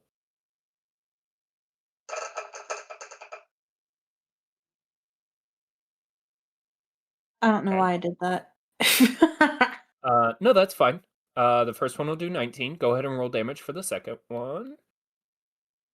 Oh, you did. No, you didn't. Okay, so the second one will do 5 because it's just the piercing damage, so a total of 24. Oh my god, nice round numbers. Fuck yes. Okay, you still have 2 attacks with your bonus action as well. We're gonna go ahead and do that then. Okay. That is not what I told you. Fucking. Alright, Just roll. that one just crit fails. Wow. Back-to-back natural ones. Jesus. That's rare. The second one will hit. Right? Fuck. There's the damage for the second. For the first one, because of the way you're like glancing through it, it kind of chips into a bone. Kind of seizing it out of your grasp. You still get that second attack, but you've disarmed yourself of one of your 4 daggers. You will get the base damage off the second attack, which will be an extra 7. You do have your movement speed if you would like to try and take it. No thanks. For its turn,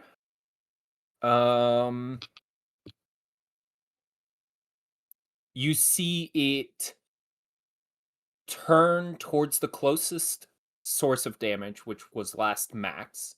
It turns towards you and kind of hesitates. Perception check. It kind of seems to lose focus on you and can't seem to find you, so it will pass its turn. Technically, it will hold its turn until the end of the round and then just give it up. We will move to... Which one is that? You are still working with fear.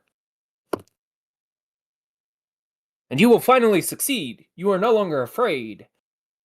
You are not petrified. Okay. That being said, that is your whole turn. So, moving to Fen. I think Fen can reach at you with disadvantage, advantage. Okay. We're good there. So, what is his modifier? 8, I believe. Yes. So the first one will miss.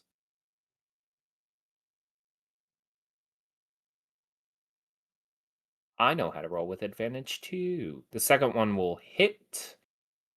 So we will do 1d6 plus 5. Is it 5? It is 5. And it is 1d8. I'm stupid. Gotta love that. It's still only doing 6 damage. Cool. Still has the impact of the one hit. So, Fen's still doing damage. It's still weak to bludgeoning, but he doesn't have the ability to punch through this. Gaston, you're up. Nobody's moved. It's kind of lost in confusion. I will just shoot it All right, with what the you got? firebolts. So Firebolt action is only... Oh, distance. Yeah. So it's an action you also firebolt. have- You also have Vicious Mockery. Yeah, but no. 15 to hit. 15 will miss. Bonus action again. Okay.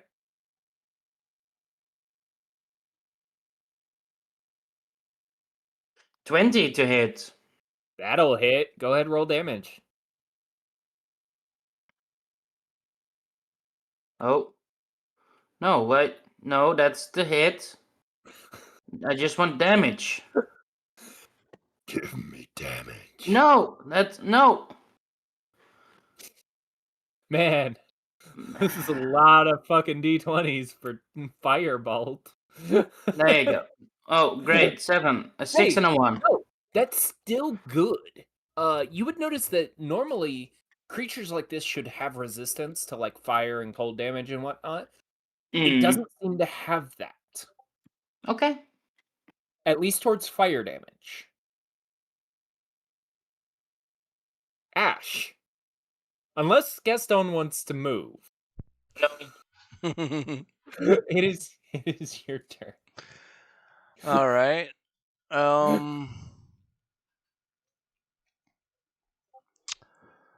I will go ahead and move my moonbeam.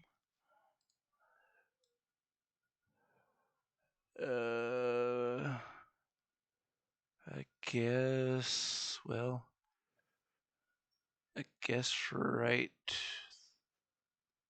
That should work. I think. The top right corner of him. Yeah, that'll hit him. Okay. And it's a con save, correct? I mean, it's. That is a solid 10. Yeah, buddy. All right. I know I have to root for myself, but this is getting ridiculous. Good one. 16. There you go. 16 points of radiant damage, and yeah, it tears through it. I think that's right. Yeah. No, that's not right.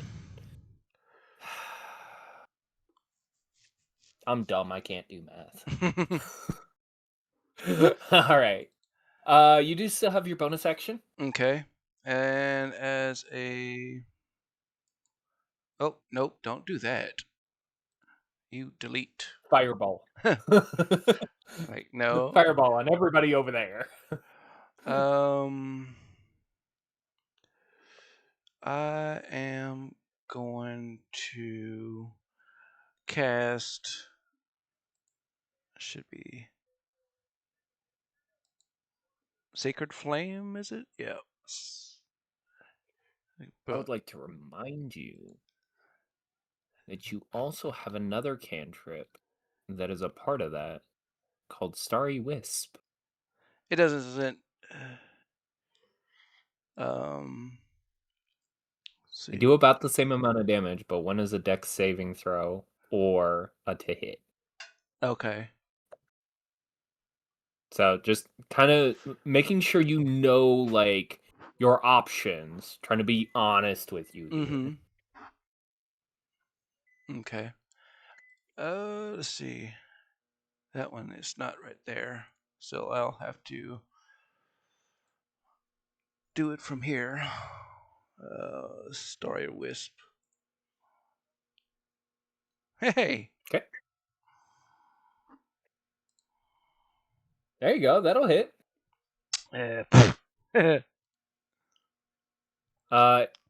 It's particularly impactful, despite the fact that it was not that impactful. Yeah.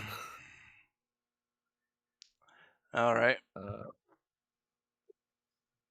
I could have just left that number the same as it was before. Jesus. All right, you gonna move? No. Not. Firing another blank. Okay, disadvantage. You don't get protected. Oh, disadvantage? You're at disadvantage. Unless you... Wait, hold on. I thought we gave me... You have a feat that says... Yeah.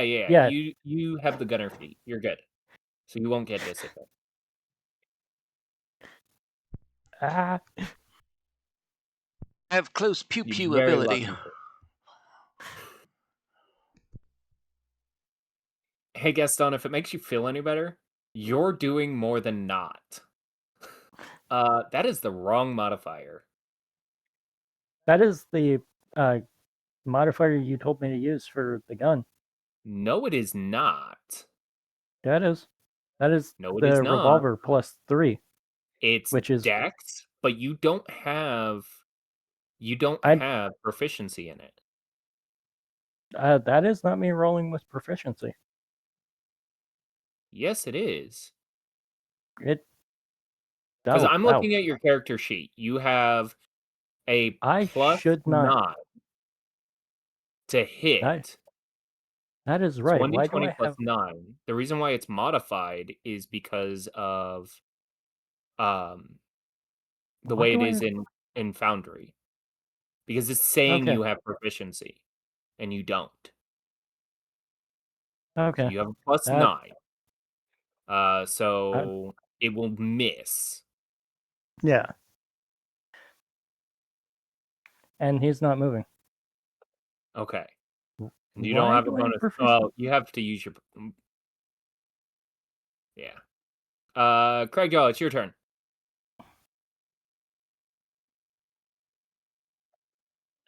I'm home, so I can actually do my own turn. Cool. I don't know. I haven't been rolling bad for you. I will continue to just rip into him. Okay. No, you've been doing okay. I would like Craig Jaw's character page to load though. D&D Beyond's taking a shit. There we go. Okay. 1 25 to hit. That'll hit. 2 24 to hit. That'll hit. 24 to hit. That'll hit. I would love to see 26 to hit. That'll hit. 11 plus 8 is 19, 19. 28, Okay. 36. Total of 36. Mm-hmm. Thank you for landing on a nice round number. Jesus. Y'all are bugging me with these. Gotcha. You gonna move? No. You know what? Maybe. I kind of want to keep Gaston within line of sight, which is the big issue, right? You cannot move in a way that keeps Gaston having line of sight. Right, because it's blocking my way out right now. Yeah. And it's bigger than you. Yep. And you have How Not in the hurt is way as it? well. Not is under him. How hurt is he? Medicine check.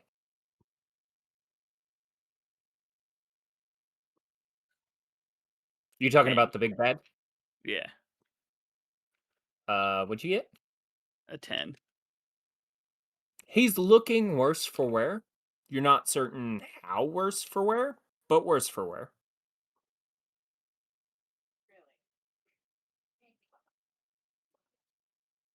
Um. Mm.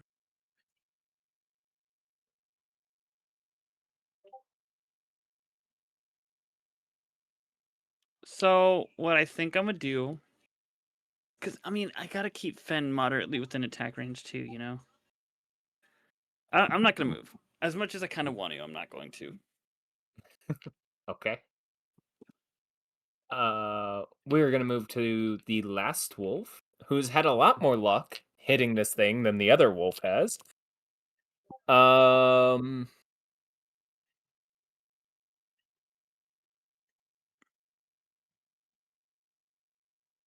Have advantage. That'll hit. Damage. And that will have quite a bit of impact. Not as much as impact as it happened last time. It is not going to move. It does not have a bonus action. So we are going to move to the top of the round, which means layer action. I need a dex saving throw from everyone within 5 feet of him.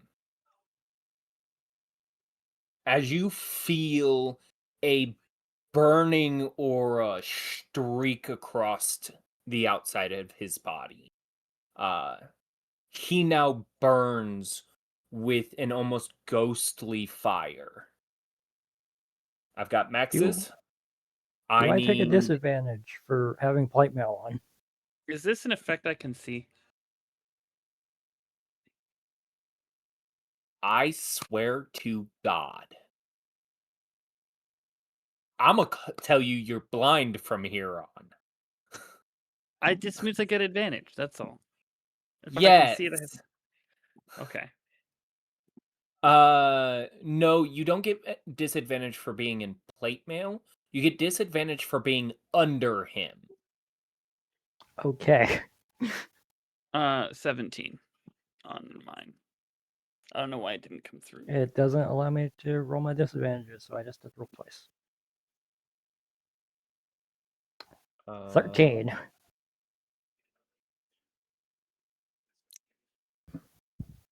Okay, for this, we've got +2.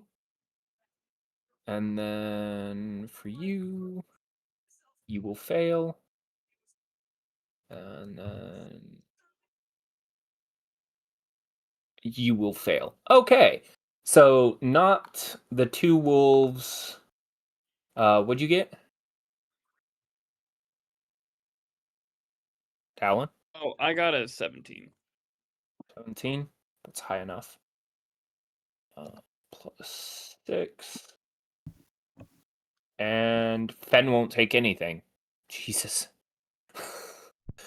All right, I can roll decently for everybody else. Okay, so everybody who failed is going to take 2d10 fire damage. Everybody who succeeded is going to take half that much. Fen's not going to take anything.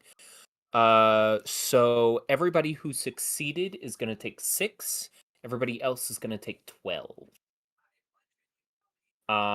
That's unfortunate.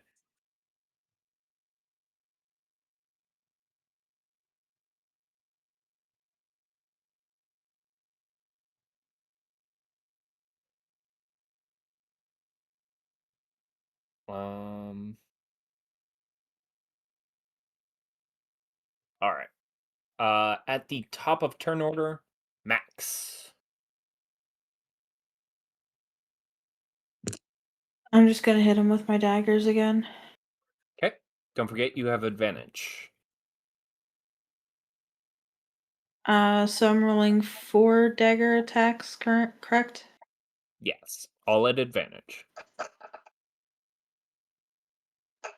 That one will hit. Yep. That one will hit. That one's a glancing blow. Okay. That one will hit. Okay. That's a nat 20. I think Huh, that's how 4. many are you doing? 1, 2, 3, 4. You did 5. Oh, I did. Okay. Sorry. I'm fucking out of it. No, you're good. You're good. I was trying to do the math for a second there. I was like, okay, and we're done. 20. So that's the damage for the first one. The second Okay. one. Fuck out of here. 25. Go ahead. The third one. 35. And the fourth. 35. 43. Yeah. You fucking rip into this thing. I said 43. Hold on. I can math, I promise.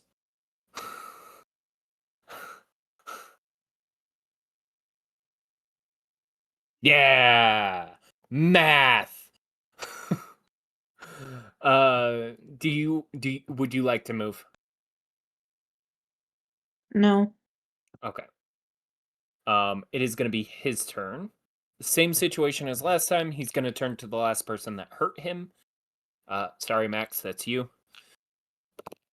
Perception check.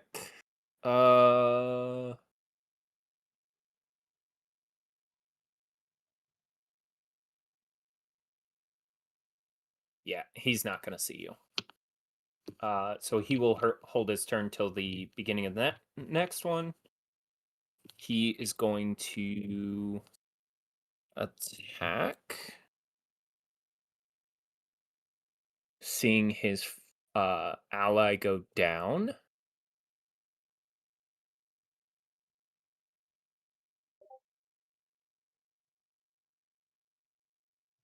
That will hit. I gotta roll it again just in case. Yeah, no. Okay. Normal hit. That'll be 13 points. It makes an impact. You guys hear the creaking of bones and metal creaking together. You guys can get the sense now that it's kind of on its last legs. Okay. So, we move to Fen. Let's see how bad Fen's luck might be.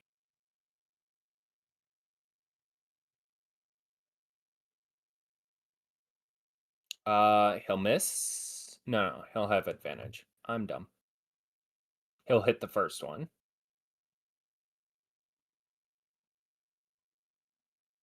The second one will hit. 1d8 plus. Is it 6 or 5? Am I stupid? It's 5. Cool. I can math, I promise.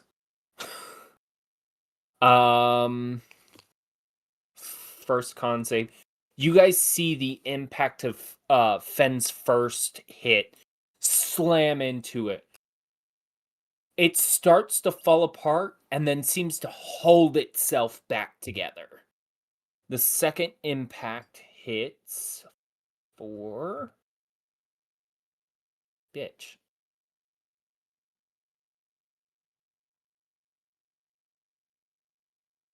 The same.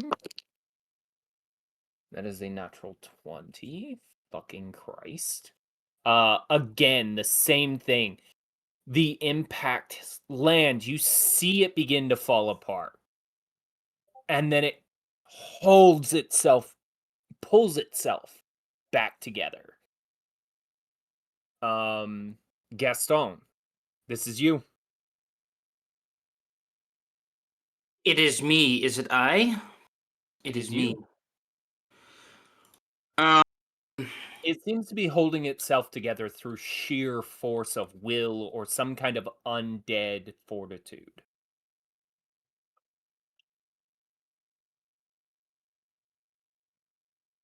Yeah. Good question. So there's a dog right next to me, right? Yes. And he is in melee distance. You have a wolf next to you. Of the creature, yes. Yeah. Almost everybody is. Yeah. So I'm gonna stab it again with my singing rapier. You're gonna stab the dog? No, the skeleton. You're not in melee range. He is base to base to me. No, Oh. he's right here. Oh, well, it looks like he's base to base to me, so. I don't know why. Hold on. Let me see if I can fix it. Okay. Did that fix it? Yeah. Okay. Is he too close for me then to shoot at him? No. It'd Okay. only be if he was on your face that he would be too close. Okay. I will shoot it. Okay. Hitting it with the Firebolt. firebolt. Now it's rolling the damage instead of. Oh my god, D&D Beyond. Now it's rolling an attack. 16. 16 will hit it. You see the impact of the firebolt hit. 12.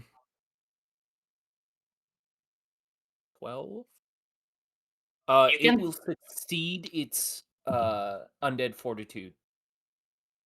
Okay, I will bonus action hit it again.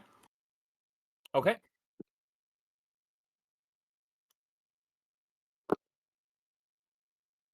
Now it's rolling damage. Great. Fucking hell, why is it? I don't understand, bro. Now it's rolling damage again. Holy mother. Why? There it goes. 14 to hit. That misses. That will miss. Yep. That will be my turn. Okay. That brings us to Ash. Alrighty. It seems to be holding together through sheer force of will or fortitude. Right. Oh. So since it's my turn, I can the moonbeam again to take damage. Yes. Okay. Sorry. I'm just making sure. I got an 11 for the saving Oh, throw. goody. So that'll fail, and 14 doubled. Okay. It didn't really matter. It was on 1 HP. The thing about undead is typically they have what's called undead fortitude, and unless you hit it with a crit or radiant damage, it can still hold itself together. I was waiting for the question from Gaston. Why? You see the burning radiance burn through the last of its undead fortitude, the last of its energy that holds it together. And it slowly burns away to dust, Okay. slowly falling apart to ash as it disappears and dissipates. You have completed your encounter. Can I either... Oh, I'm gonna move up and try to heal the downed wolf. Okay. Let's see. I don't know how much they usually have, but we'll just do cure wounds on them first level. Okay. 9. Yeah, it's not like bleeding out. It's definitely stabilized and in like better condition than it was. Mm-hmm. But and it gives you a small lick on your hand as it comes to, in a way of appreciation. You get the sense that it does appreciate it, but it's not really worried about its own well-being at this point. Okay. Who looks the most hurt? Craigjaw, I'm assuming, was one of them. I would say make me a medicine check. Okay. Mediosone. Gaston, have you been keeping track of how much damage you've been taking? As far as I know, I've only taken one hit from this guy. I didn't say you.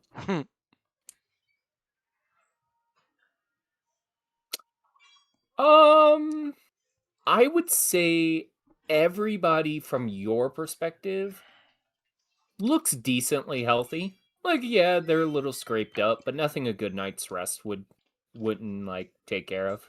Okay. Well, I guess Unless somebody wants to speak up. Yeah, we don't know exactly what else we have left in here, but I guess I'll hold on to them unless somebody needs them.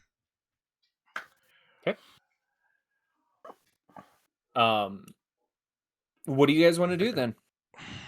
You know it came from this room. Who wants to go sit on the throne? Oh God, don't do that. Craig is gonna take a moment to inspect his chains and like after killing that thing.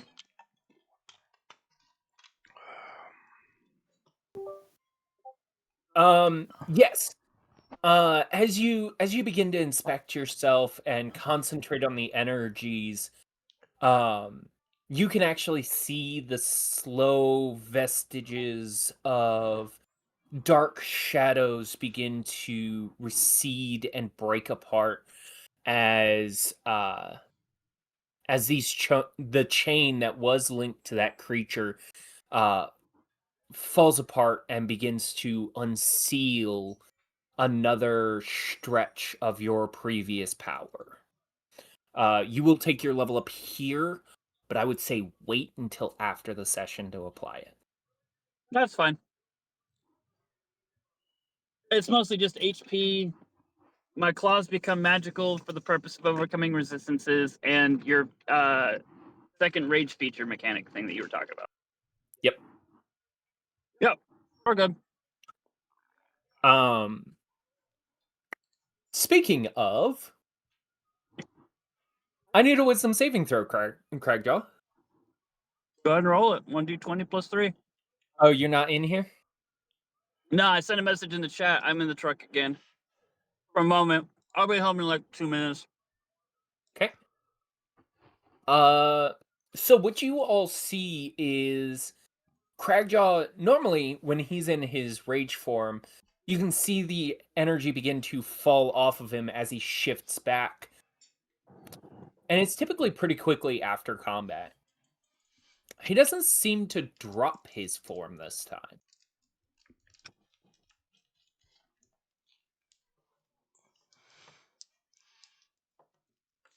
Mm.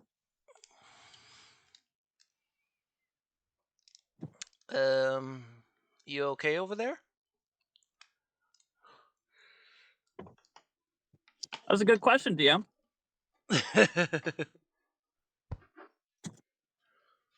You still have all your normal capabilities. You just can't seem to drop your form. The rage has subsided. Like your rage has subsided, but it's you can't seem to grasp at your own physical form. Cool.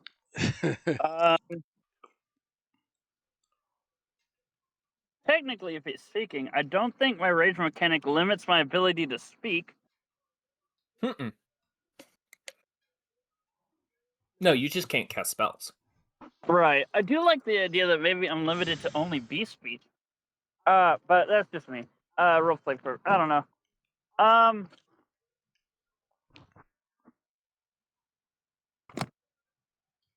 Yeah, I guess oh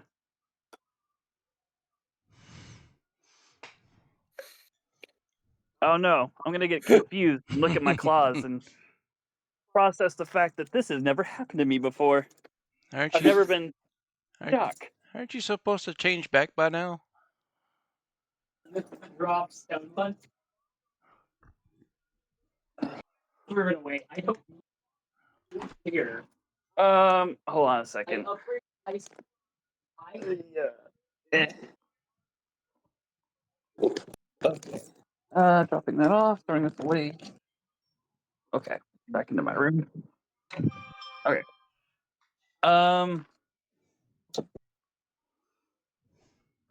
Yeah, he's confused. I don't know what my character would say in this moment.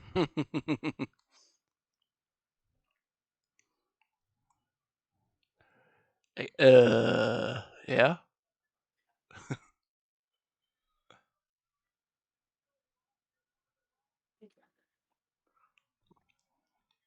Yeah, no, he's more just confused, looking at his claws and the fur that he generates, and he's just, I don't know why it won't go away.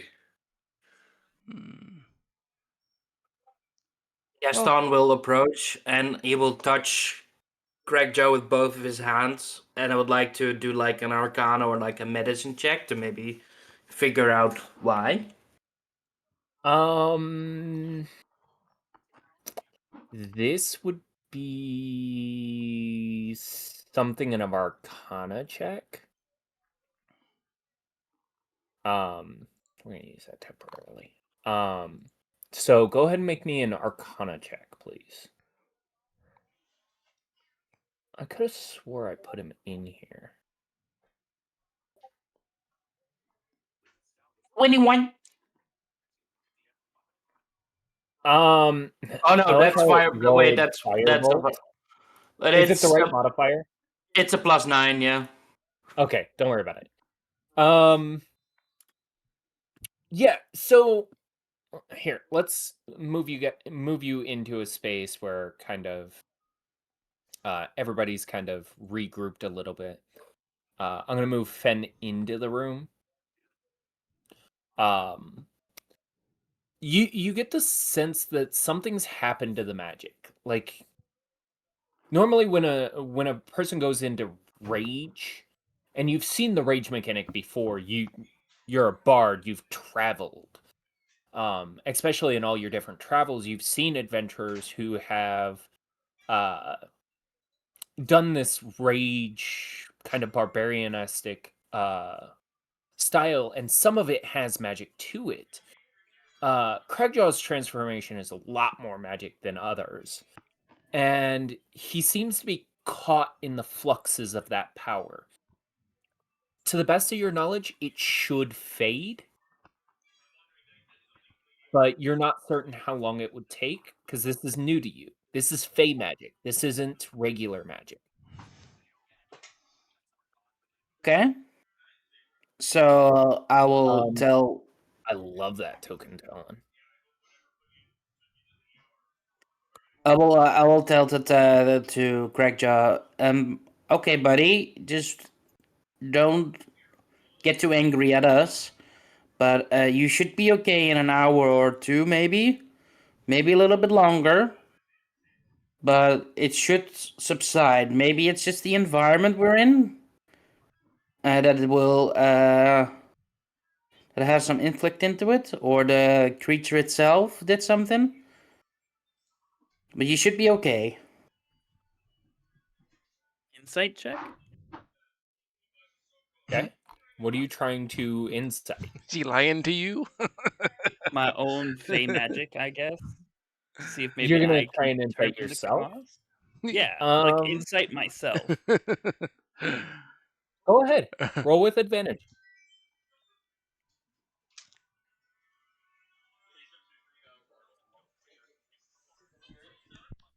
Oh, got Sorry, 11. I'm looking for a token, so you're gonna have to tell me. 11. What'd you get? An 11? Yeah. I rolled a 5 and an 8.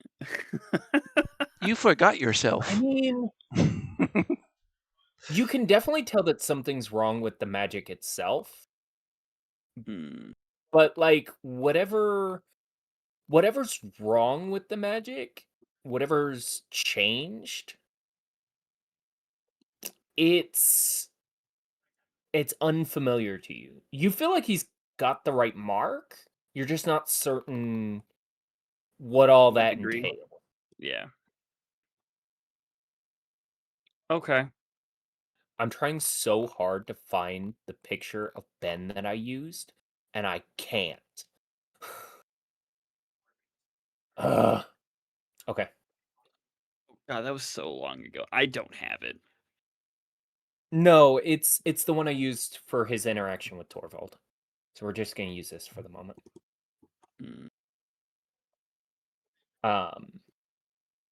As you guys have been kind of talking and whatnot, I need to change the size of this. You guys kind of come to the realization you're not alone anymore. The level has reset. A rather large giant of a man stands at the throne with a kind of odd. These are placeholders, I promise. I had the tokens somewhere. I don't know where they went. Okay. So forgive me. But the spectral soldier is a tall giant of a man, bigger than Cragjaw even. He holds a great sword in his grasp, and he's just kind of leaning on it. This great sword is as tall as he is and appears to be made from bones that have been bleached and pieced together and crafted with an almost steel like fiber. The handle is made from hardened leather and bone, and you can tell that from the notch at the top, where it seems to have been some kind of knuckle bone. He stands next to what looks to be a force cage that contains rather normal looking human in it. Um, despite the look of the wraith. And they're just kind of standing there watching you.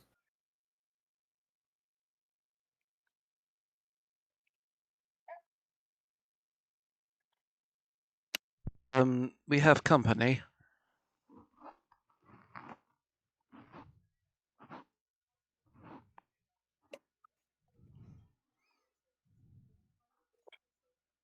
What do we do? Hi? Hi. Greetings. Welcome to Argynvostholt. It's been quite some time since I've seen you two.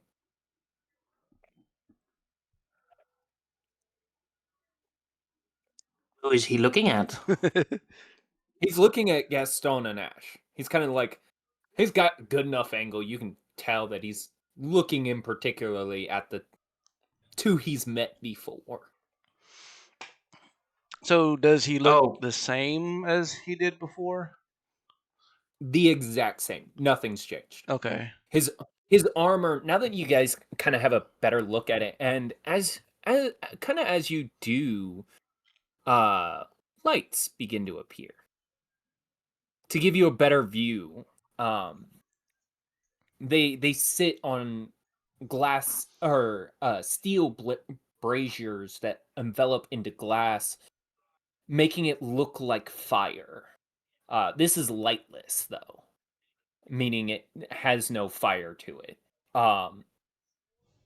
And he goes, come in.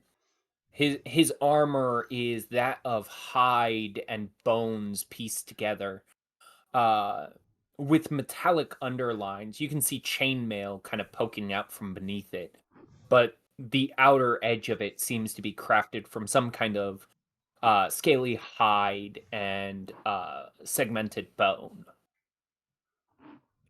You can't move. Oh, I thought I took us out of combat. There you go. I will go up in front with Ash. Well, thank you for letting us in. The door. What is odd is this whole section was destroyed. You now see the wall as it once was. It is now solid, and each flagstone is pure white. Every stone on the walls is white. The doors are solid oaken, and as you look back, because this is kind of like just making sure the rest of the party is okay. The doors themselves are solid black, all ashen wood, and they are closed and they are blocking off your exit.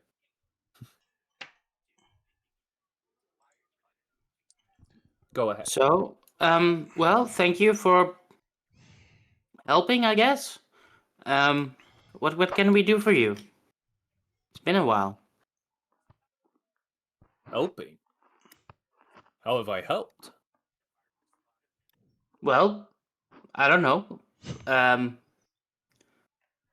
would say any person who had talked to me would have helped us in some way, even they did not want us to help us. Well, I can see your point there. Although, it is curious. You had a different party the last time you saw me. Where are the rest of your friends? Dead. Ah, such is the way of life. An unfortunate circumstance. Did you retrieve their bodies? Give them proper burial? Well, that would have meant we either went to heaven, go down fishing, or reconstruct ashes. Ashes? I'm correct, confused. right? The DM's confused. I thought Torvald turned to ashes, right? Or I don't No, remember. Torvald was swallowed whole. Right. As a Yeah. shambling mound. Right. And Well- Falamir was swallowed whole. By a Yes. giant fish. Yes. And Kayla And was. Kayla was transported to the Amber Temple, you think. Yeah. So By a storm she cloud. may still be alive. Right. Well, then I thought it was ashes, but either way. Yeah. No, we would have to dig down into the bellies of beasts and go to somewhere else, maybe. We're not certain. Ah, a valiant task then. It is important you make sure that the dead are rested properly, otherwise you have situations such as this. Two were eaten, and one was transported to the Amber Temple, we believe. Ah, that's far to the north. You've quite a trek to go. Although the other two, still very important that you ensure that they're properly buried. The undead or the dead don't tend to rest well. Not in these lands. Well, we'll have to put that onto the to-do list. Indeed. one was conjured here from another dimensional plane or somewhere from Strahd, and the other one was a giant fish. What was the one that was conjured? Some shambling mound creature, I don't know. Shambling Mound. That sounds like one of the creatures of the swamp. Are you sure he didn't just move it from one space in these lands to the other? It's possible, I guess. It just popped out of a portal from somewhere. We don't know where it came or went to. Well, that would make sense, considering the magical disturbances we've had. I suppose you'll have to go to the swamp to hunt it down and split its stomach, so to speak. And which swamp? I'm sure there's quite many in this land. That's south of Kresk. If you had a map, I could show you. I think we do. As you recall, no. You guys forgot to pick it up on your way out.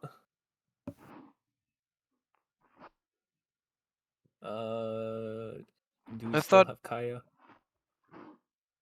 I thought somebody gave it to Kaya or something like that. You don't. Your character doesn't know that. Okay. You know that, but your character doesn't. Kaya, would you like to intercede here?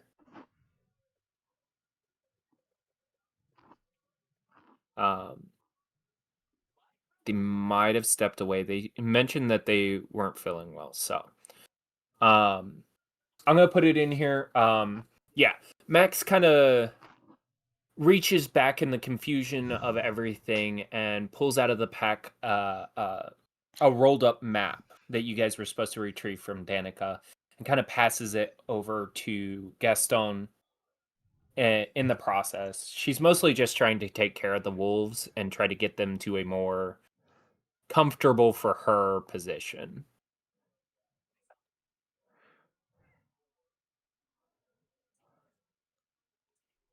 So Gaston, you have the map. Okay, I will open up the map and I'll be like, all right. Oh, wait. Oh, so Kresk is all the way over there. That makes a lot more sense. Yes, it's about a 3 days walk from, no, it'd be about a 5-day walk. 6? You can make it Something 6. I have a small legs. I don't walk very fast. Well, then for you, it'd probably be almost double that. Small people tend to have a smaller stride. Anyways, it's multiple days, give or take a week-ish, to get to Kresk, and then further still, it's to the south. I will pull open the atlas for everybody. This should drag us all. Yeah. So what he's kind of pointing out, if you kind of direct the map to him so he can show you, he takes his greatsword and kind of reaches all the way across the space with it. And you kind of see him tap on Kresk, which is this small village right here. And then to the south of it, somewhere in here, is the swamp. Be careful though, that land is very treacherous.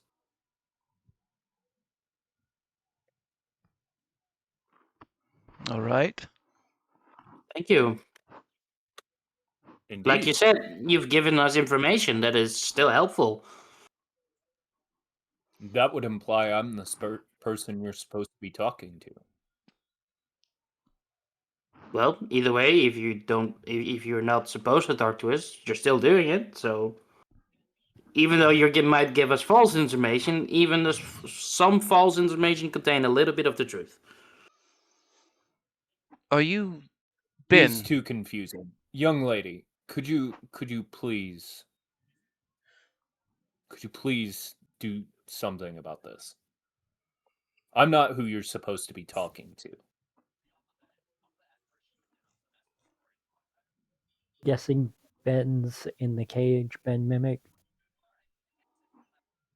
That's not for me to answer. However, if you would like to take him, you could try.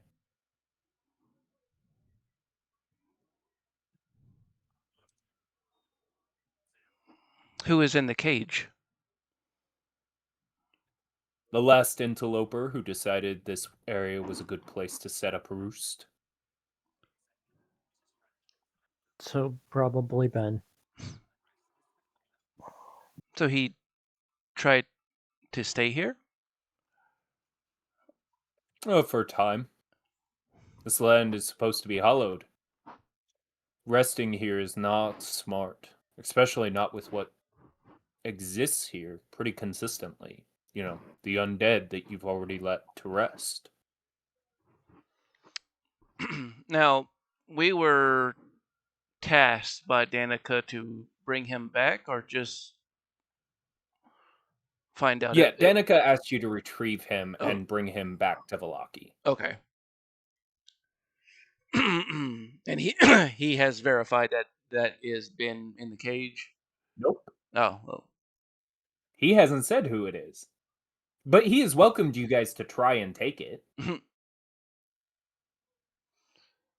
And you said he looks human, not the way. Yeah, the guy in the cage looks human. Okay. Just pick the random tokens that I could. No problem.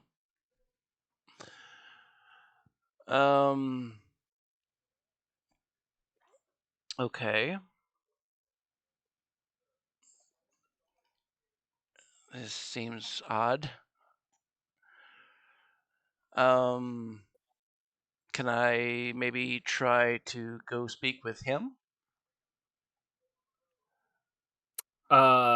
He physically bars your way from this section. You're welcome to go the other way, but he's not letting you through this way. Okay.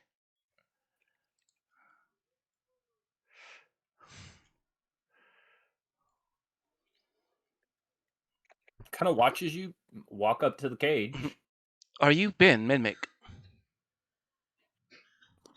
You see waving of arms, and you kind of see his face make the motions of speaking, but you can't hear him. Is he like trying to nod yes or no? It's indistinct. Okay. You can't get a clear grasp on what he's trying to do. It's not a clear look on what is in this cage. You just get the sense that it is human from like the shape and the shape of the face and whatnot. It's just hard to tell because what's around him is a cage of physical force. Okay. So it's kind of distorting the image as it goes. You can't get a good look of his, like his facial features and whatnot either. Okay. Well, is it like a door locked or something? Around what? The cage. No, it's a cage of magical force. Oh, okay. It is, for all intents and purposes, a force cage. Okay. Maybe dispel magic? That's what I was thinking as well. Could I dispel the cage? You can try. I will always try. Okay. Right, so that will be Dispel Magic, which is a 3rd level spell slot. Gone. Okay. You feel the magic begin to flow out of you and then fizzle. You're familiar with this. This is Counterspell, the effects of Counterspell. Can I counterspell the counterspell effect? That would involve you being able to see who casted it. And the man standing in front of you did not cast it.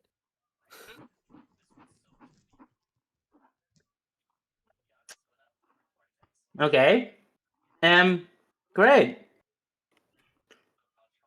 I will try to kick the cage. You kick the cage. I don't think there's an effect on that. I don't think you get hurt for kicking the cage. You hurt your But toe. I will double check it. I will double check it.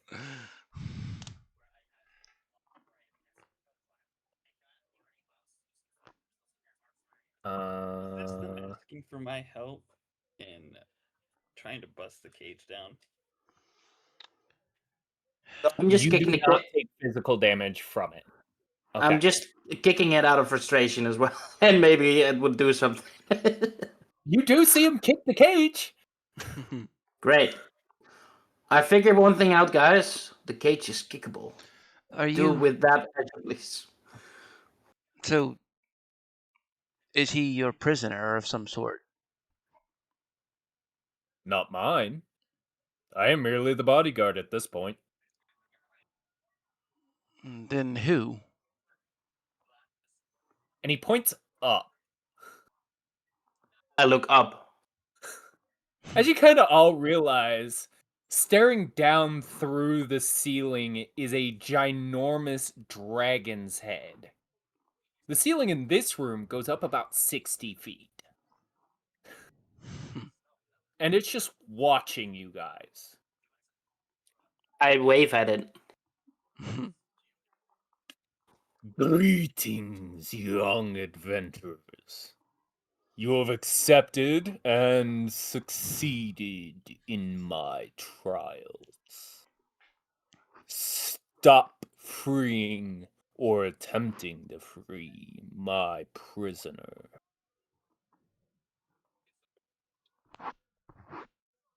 Okay. Yes, I will stop trying to free your prisoners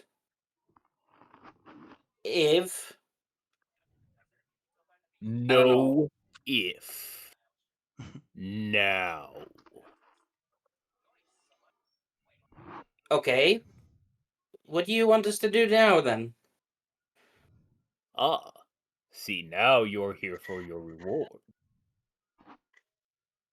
You may take him at the end of our conversation, but I plan on making it so he cannot hear said conversation.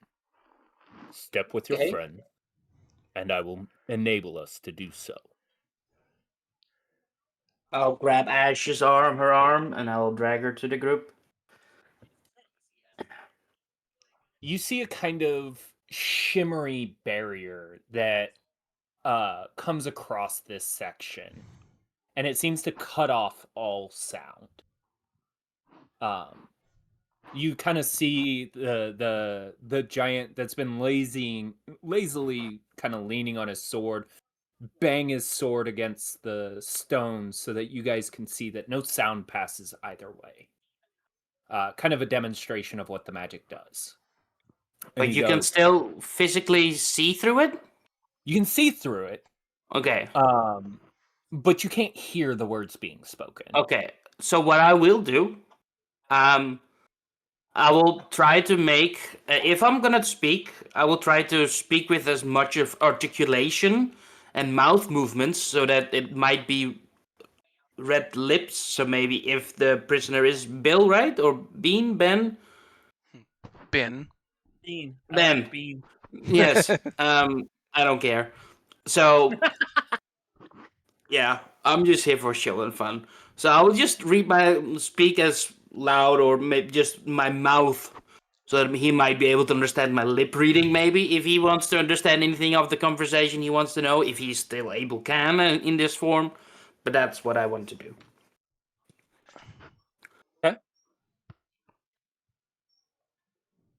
Go ahead.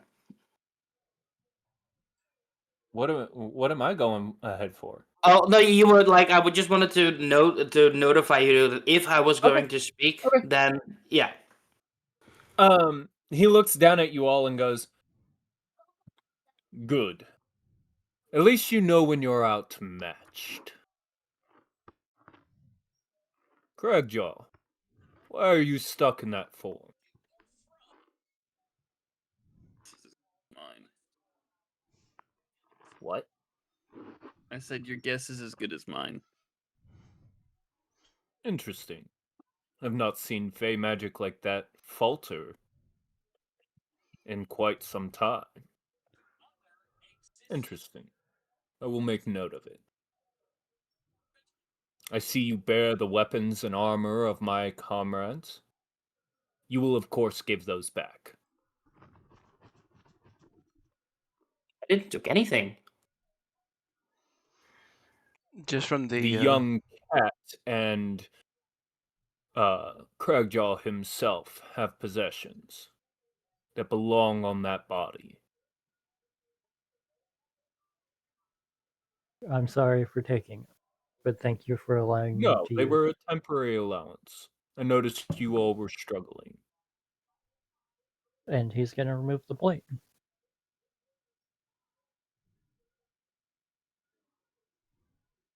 I would give back the gear if I could. I don't know if I can, given my current form. You see him kind of realize the problem there, and dragons have true sight, so he can see the weapon and realizes your form has consumed it. And you see a claw kind of reach out and kind of drag through your skin. It's painful, but not damaging. And he pulls the axe off your back through your form. There's still He the goes, belt too. "No, the belt is a part of your gift." Oh, And kind of drops it onto the pile of plate armor that Knott's making. Yes, each of you have passed trials far beyond what you're used to. Some of you have failed. Some of you have succeeded. Some of you have succeeded beyond expectation.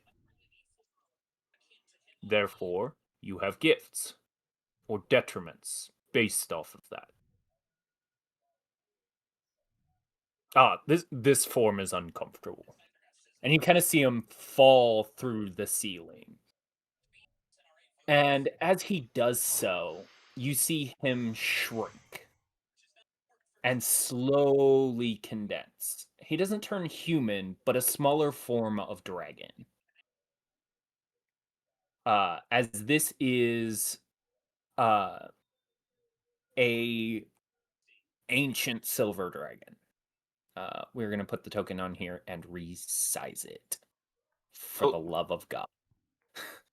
that's a big hooded, cloaked, white thing. It is supposed to be a silver dragon. I don't know why it's taking so long to update. Weird. We'll do this then. There you go. How about that? Hey!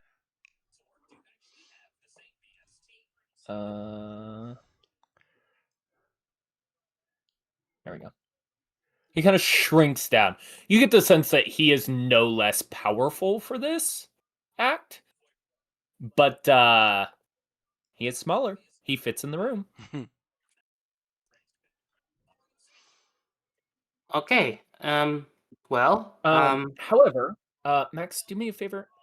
Could you make sure to be using the D&D group chat, please, so that everybody can see your messages, as in the one for the channel chat. The channel chat. I'm sorry. the voice chat. Yeah. The voice chat.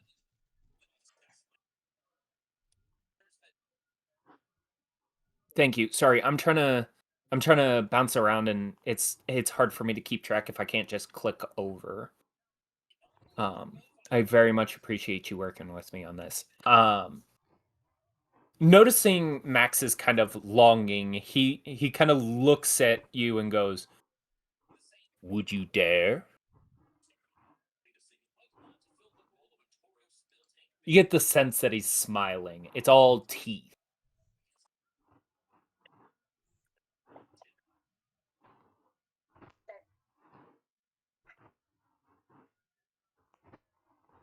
He thinks for a moment as she kind of nods in response and goes, "I suppose it's been a long time since somebody has attempted. You may try, but I do not guarantee success.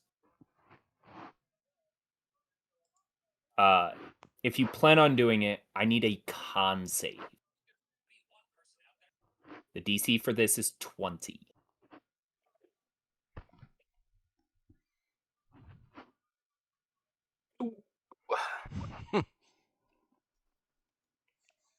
As you step forward, and begin to reach out, you see ice begin to slowly encompass Max's arm and then up to her shoulder. Max, I need a wisdom saving throw. This is pure instinct.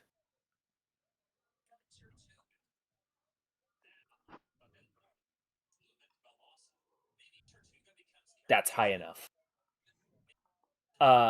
You guys watch as instinct kind of takes over. And Max, her normal form, is replaced by her werewolf form. I don't know why it's shrunk. The hell? And she reaches forward, the ice breaking away under the change of size and sheer resilience to this effect. And you do manage to brush against the spiritual scales. It's cold. It sounds like glass as you run your fingers through it. He's not uncomfortable by it, but you get the sense of shifting kind of changed his perspective of you. And he kind of looks over your group and realizes none of you are the same. He goes, interesting. It's not very often we've had wolfkin and the Fae, spiritual creatures and creatures of divine origin. Each of you are at least somewhat different. Why have you all gathered, such as you have? Out of necessity of survival, mostly.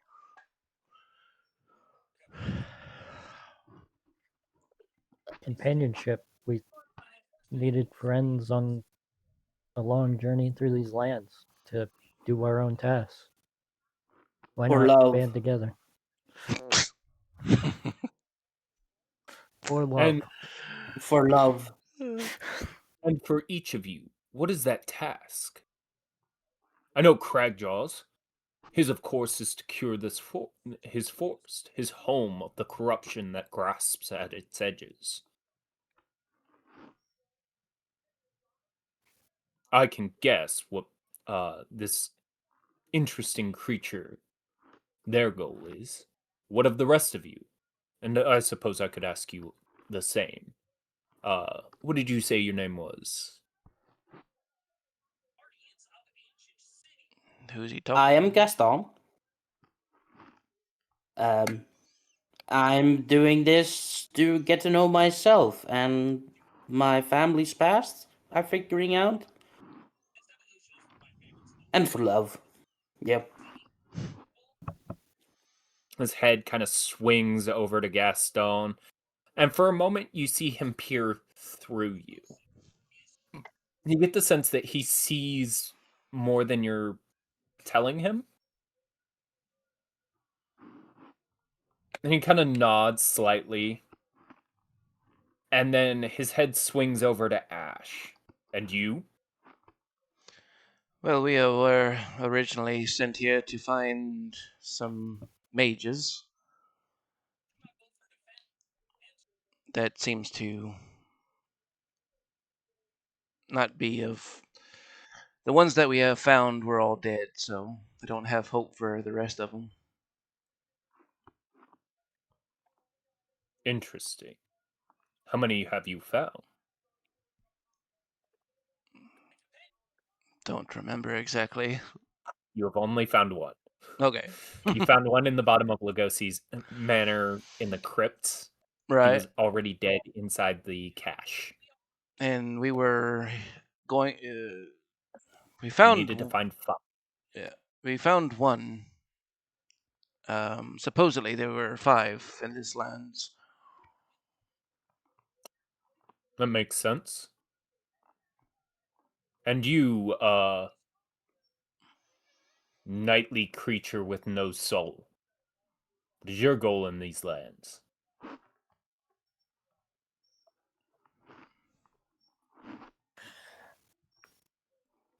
Long story. It's to free these accursed lands and put the souls within them. Sorry, hairball. To rest.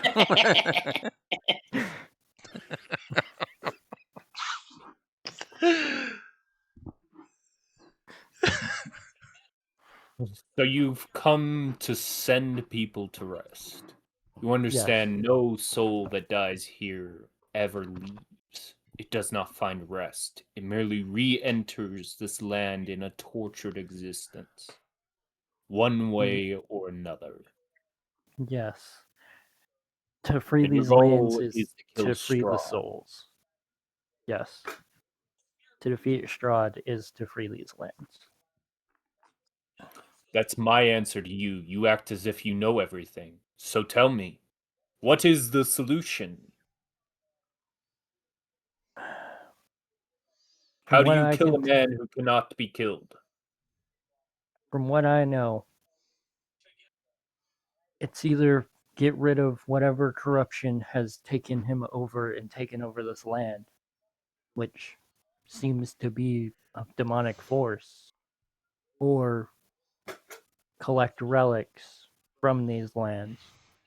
And I only know of one that would be in a temple somewhere and use those to fight against him.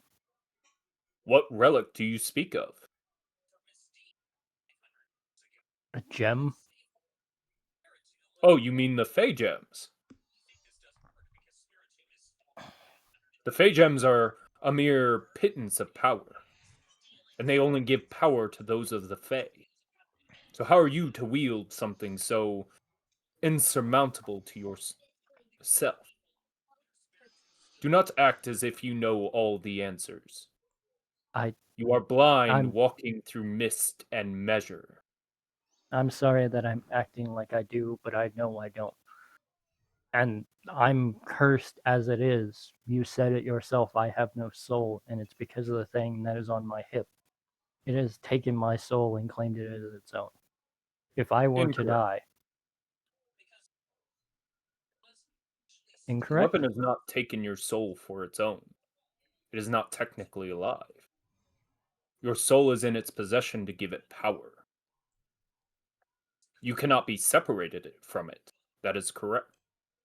And if I die, it takes me. That is all things. All things enter a cycle. When you die, your soul goes somewhere else. Yours just found a new destination. And it lost the power that I had before it. All things come at a price. Life and death. You I'm gained sorry if something, did you not?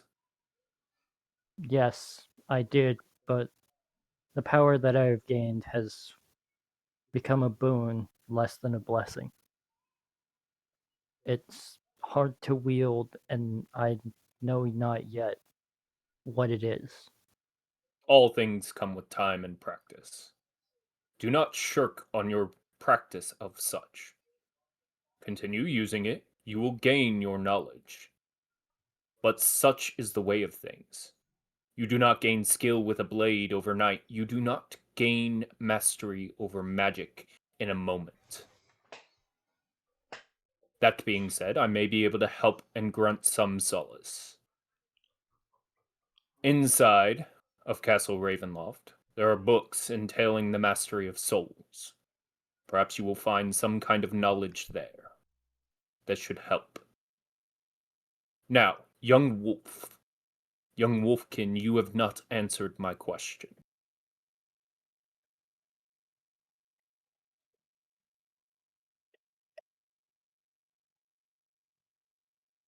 Interesting. So you seek to free these lands, but wish not to give the reason. Your voice is quiet within my mind. You have so much uncertainty. I wonder, will you succeed? You have much knowledge that these that you travel with need. I ask that you share that in good time, preferably in the upcoming days. Do not shirk on that knowledge simply because you do not wish to speak words. Your silence will be their downfall. Am I understood?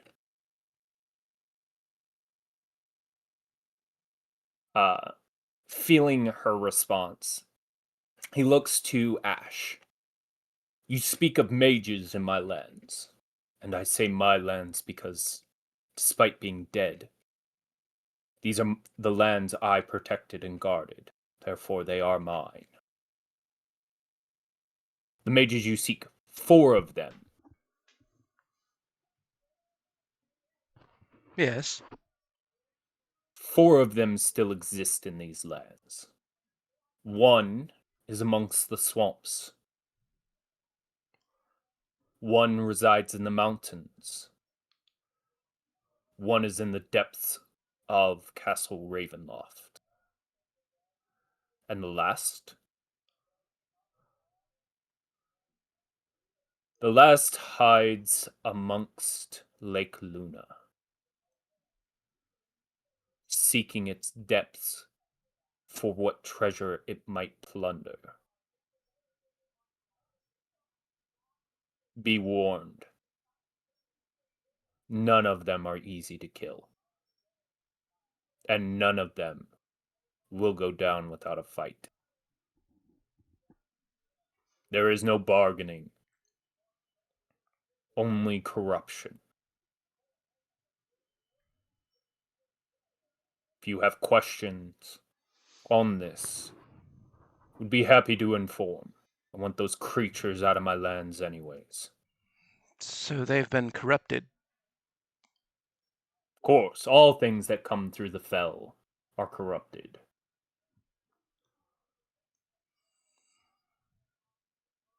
So you're saying there's no saving them, only getting rid of them?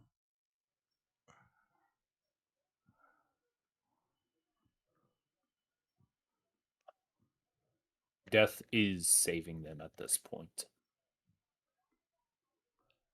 It's that or watch them turn into far worse than others could deem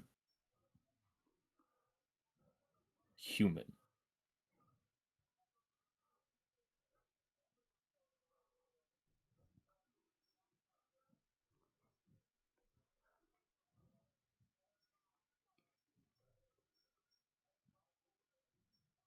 Very well.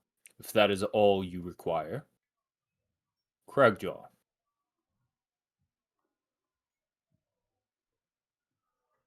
There may be a fix for your condition,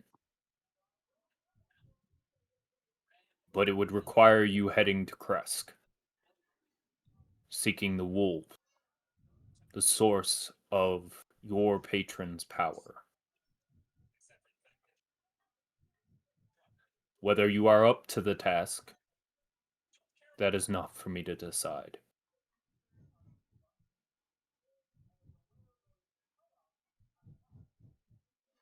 Wolfkin, I will deal with it in a moment. You see him kind of summon up a power. And this power is divine in nature, and it flows not just from him, but from the cage, the person in the cage, and the giant, and it slowly spreads out towards you all. I need wisdom saving throws from everybody. No, it's not magical. Before I have that question. Is it an effect I can see? I'm kidding. That is dex saving throws. I will shove you in a blender and turn you into a smoothie. I'm fucking kidding. Calm down. I rolled a 9. A 9? Okay. So cool. I'll roll Fen. I wish he was here for this. Wisdom is +4. Be actually. The fuck was that?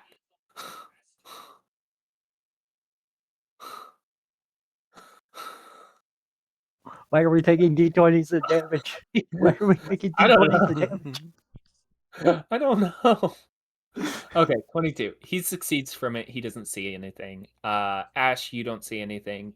Cragjaw, Max, I believe those were the two that I saw that didn't breach 15. I think so. Double check. Gaston, are you still there? I am here. Did you roll your wisdom saving throw? I did. Do you remember what it was? A 20. Oh, wait. No, that's a firebolt. Wait, what is it? I cleared the chat. I didn't clear the logs in D&D Beyond, so. I don't know. I need to restart my D&D Beyond. One moment. Okay, that's fine. I'm gonna roll it for you if you're okay with that. It is a Shh. wisdom saving throw. It is not Yeah. magic. It is a 5. I got 13. We'll take mine. Either way, Sure. you still get the effects. So Max and Gaston, you guys feel this energy hit you. Cragjaw, you too. You guys feel an icy comfort, and for a moment, you feel yourselves transported back. Slowly around you, time rewinds. You see your guys' self back into battle with the giant skeleton, the general. You see the fight happening slowly in reverse. It reverts back down to the first floor where you guys see yourselves fighting the actual giant skeleton and the knight. The trials that you faced along the way, and slowly time rewinds even further back, faster and faster. You see the land regain its life slowly, as if growing in reverse. The age of the trees shrinking as some of them are suddenly felled. And then you see it. This dark, shadowy figure traversing the land, wiping out life wherever he passes. You see it come from Castle Ravenloft, slowly walking its way backwards across the land. And then you're back in an instant. You all get the effects of a long rest without actually getting a long rest. So keep that in mind. You do have the effects of a long rest. You guys feel your energies and your health regain. Your wounds mend in reverse, as if it never happened. This takes a lot of energy for you. You feel yourselves almost forcibly taken backwards. And the energy itself is abrasive. This is against the natural order of things, as if this isn't supposed to be possible.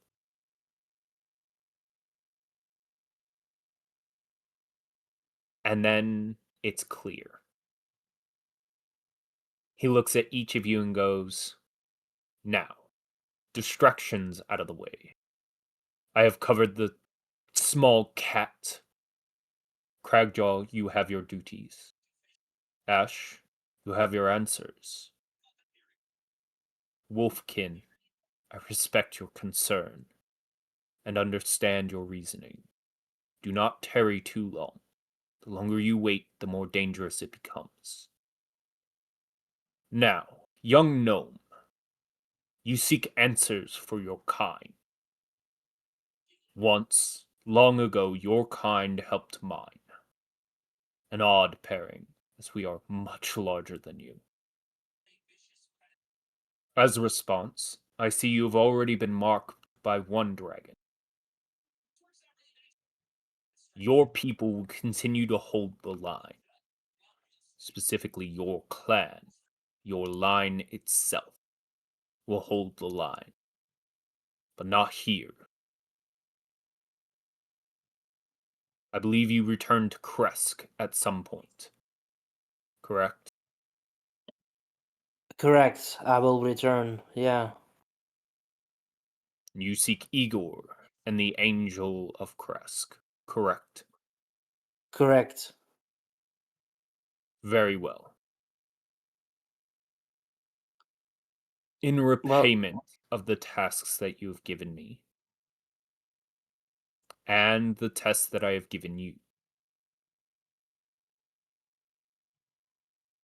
yes. I ask that you do your best in your actions.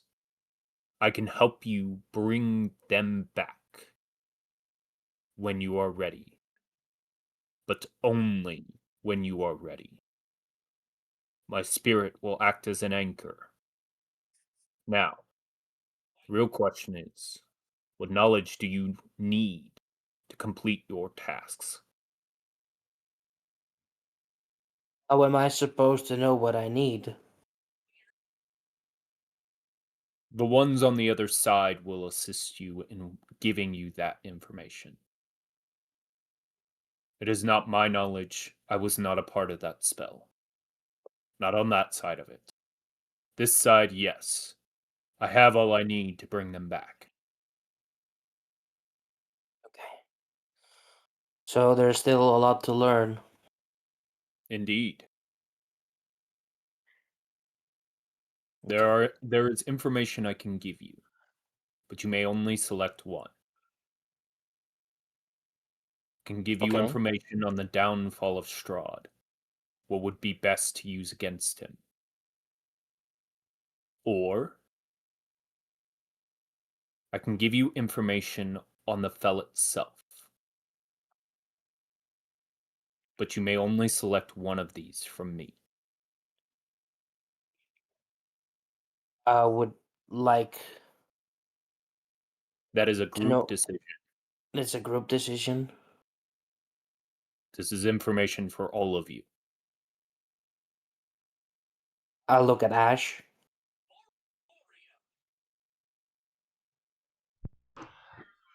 What do you think we should do? I'm trying to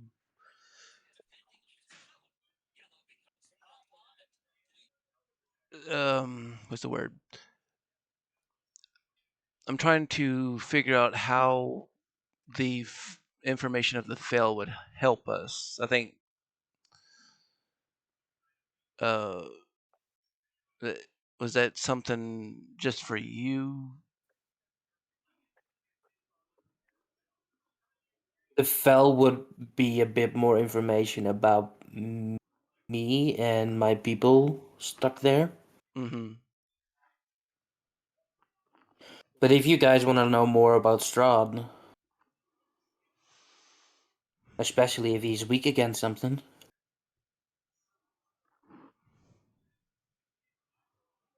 Well, like I'm only a small part of this group, we know there and are artifacts that we are supposed to be looking out for as well. I have one of them. You don't know that for certain. Why? Because you weren't told that. You have no information on that necklace. Unless you have notes that say otherwise. I'm pretty sure I have not told you anything about that necklace. Well, I was wanting to go back and watch that episode, but it was deleted from the Madame Ava. Yeah, no, she didn't give you guys information on it. She Oh, only said that there were items that were important, and that right. might be one of them. Okay. but there's been no definitive answer on it.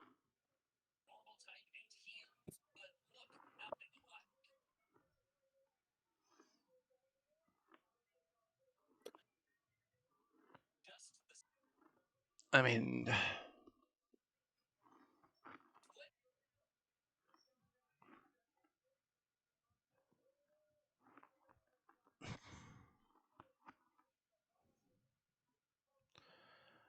I don't know. Both are important. One may help us leave. That's all I can help you with.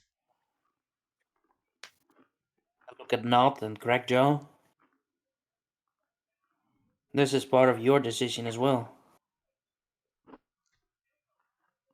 It's your family. You would want to, love.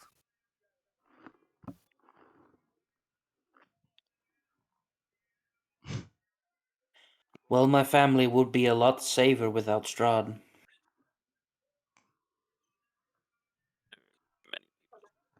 Safer without that tyrant. I would say we should ask for some vulnerability against him, yes. At this Is point, that I your don't. decision? At this point, I don't care if I know anything about history. But for me, if we can find a vulnerability, that's more value than all the other options. All information is equal. You will gain access to this last piece of information when you pass your next trials. Do not worry, you will receive all information. Just what do you get now? Now, your ally has information you seek. However, it is their place to tell you when they are ready. However, you seek knowledge on his defeat. Very well. There are 3 magical items in these lands that you can seek that will give you an edge against Lord Strahd. The holy symbol of Ravenkind, which the young lady here wears around her neck. An important amulet, for certain. However, the only creature that can unseal it, so that it may display its true power, is the Angel of Kresk. It is unfortunate, but that is the way it is. Certain powers are only akin to others. Now, there is also a sword, somewhere in these lands of pure sunlight. This weapon can be used to fell Strahd once and for all, taking care of his vampirism and him in a single fell swoop. When used on him, inside his crypt, somewhere far beneath Castle Ravenloft. Now, there is one more object of power, and that is unknown where it is. Unfortunately, I don't know. However, it is a tome. It is some sort of magical tome that seems to have properties that will burn through the resistances that Strahd has acquired over the years. Where it is, your guess is as good as mine. However, if I had to make a suggestion on where to start looking, the resistance began somewhere in the swamps. I can't say that it is there, but if anyone knows where it is probably the Water Fae, Baba Lagoda. Now, whether or not you can retrieve it or even find it is up to you. However, there is one thing you must do if you want to prevent Strahd from becoming too powerful. to a point to where you can't beat him, even if you tried.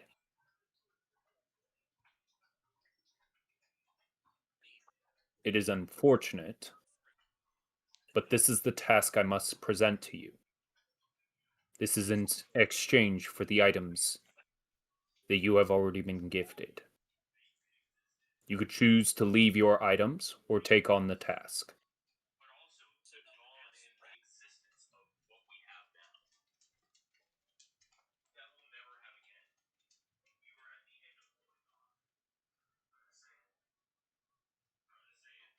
Well, not all of you speak up at once. What are you asking us to do specifically? His head kind of swings to you and goes,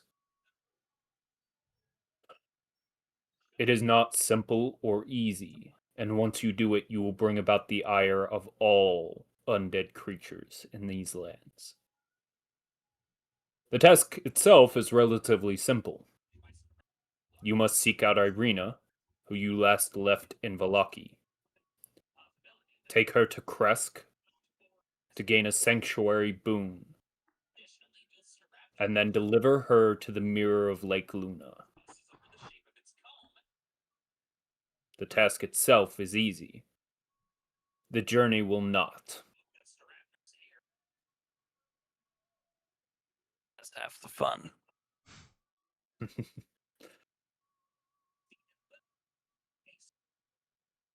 Well, fun is a matter of opinion. I'm in. This is not Anybody something else? you can delay. If you take on this task, you must do it and do it quickly. Or at least the first half of it.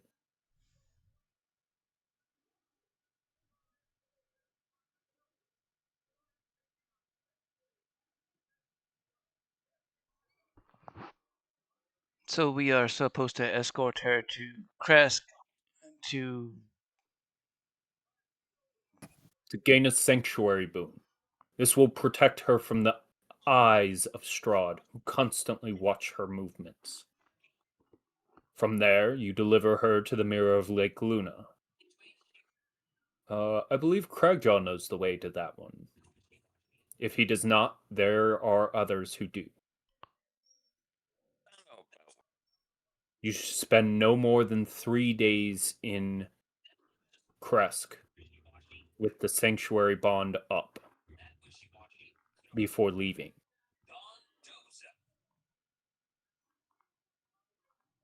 Sanctuary will not last forever.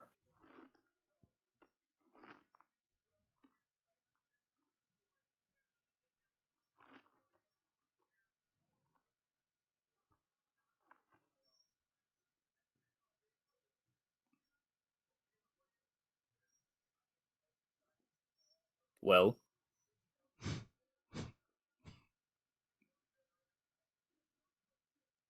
Gaston? Ash?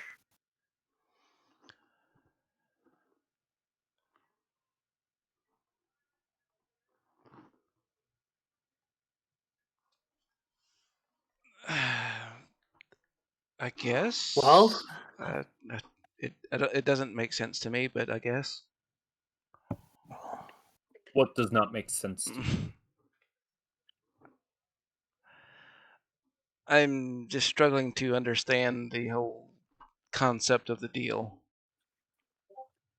Well, you already have the magic items. Yes, and we want to give those up so we can escort somebody for a temporary boon. No, other way around. Either give them up or take the quest. Those will be the reward for the quest. Oh, okay. I'm sorry. They'll help enable you. I was interpreting that all wrong. Yes, that's fine. Yes. That's why I was Very so well. confused. Like, this doesn't make any sense. Then my task here is complete. Perhaps I will have future tasks for you when you have become a bit stronger. But for now, that is all I have for you. You may take your interloper into my home and be gone. Is his name Bob? I didn't ask. and I don't care. And he kind of just fades out. And you see the wall shimmer away and bleed away. And you see the giant kind of half bow to you guys. And he just walks out of the wall and seemingly falls and disappears. The wall of force begins to particle away and fade. And this is where we're going to actually take a pause. We're going to take about a 10-15 minute pause so that people can go to the bathroom, so that I can eat, so other people can eat, and so that we can all get up and stretch our legs. We will come back at 8:45 my time, so 25 minutes. I know there's people who have already stepped away from the table, but we will come back to you guys here in this room with the guy who may or may not be Ben. So Bend we over. will come back at 45. Everybody good? Yep. 45, 240, 3:45. Whatever 45 means for your hour. Oh yeah, oh yeah. Okay, yeah, that's 15 minutes from now. Yeah, okay, got it. All right. Yeah, well, something like that.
Fatty. Pumpernickel.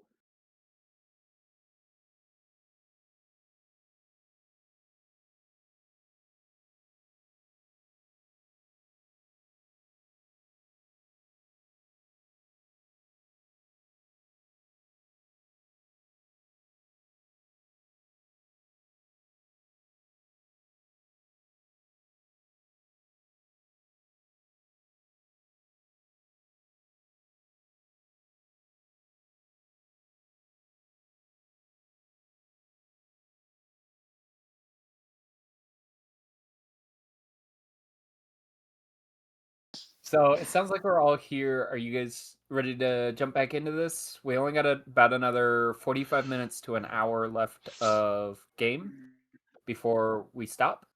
And that's only because I think that's how long the role playing is going to take. Mhm. Okay, You good? I will do my best, but I will be shopping, so I'll do what I can. That's fine. I don't expect you to be involved in this particular section. I just want you to Okay. make sure you're paying attention at least, because some of this That's information fine. is going to come across important for you. It's the same instructions that I gave to Kaya, so be aware of that. So the main burden of role playing is going to be on you three. Dope. Damn. As we come back from break, the force cage around this humanoid entity, this human entity, kind of begins to fade and fizzle and slowly dissipate as the two spectral forms, one of the Silver Dragon and one of the seemingly Dragon Slayer, begin to fade away. One steps out the window and just falls and dissipates, and the other just kind of fades out in his spot. You are left with a kind of odd entity. He's human. He looks human. He seems no worse for the wear. He doesn't seem hurt or injured. He seems completely unarmed as well.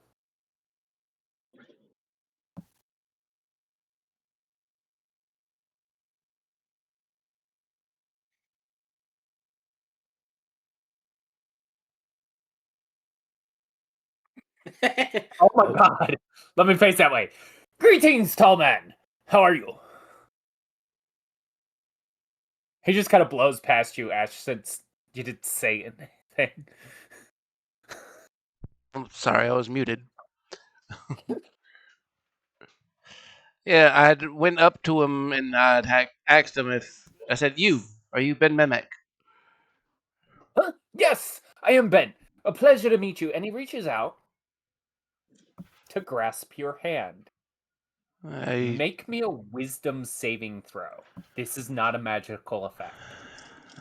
chew my arm off. Nope.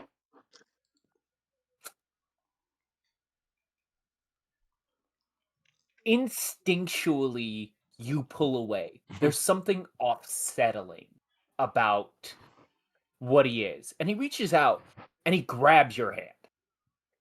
And he's got a firm grasp. By the way, this guy's got a 24 into strength. So when I say firm, I mean it's close to bone crushing.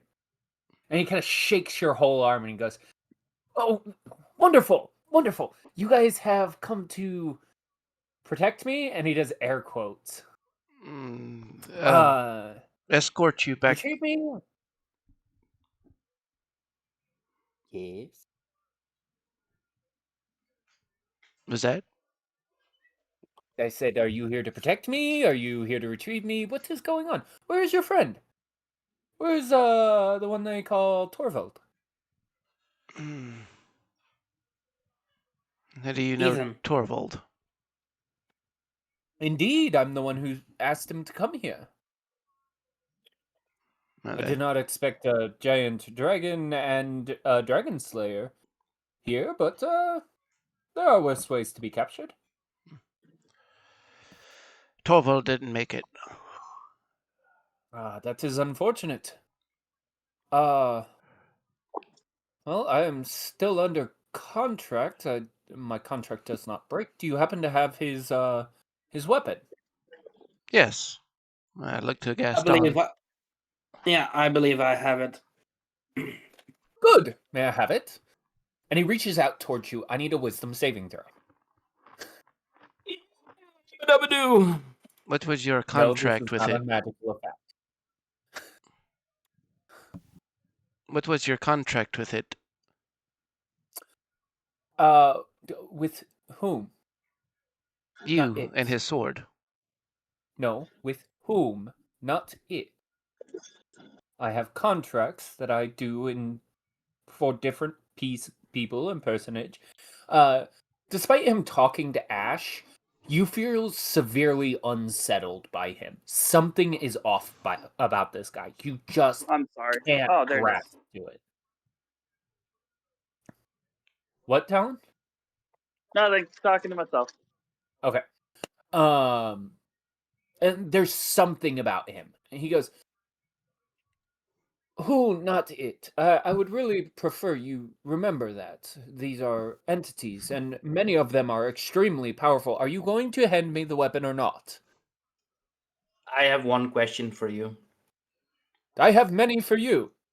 Answer mine. Can I make an insight check on him? Sure. And What do while you if he's trustworthy, if he's not lying about knowing Torvald,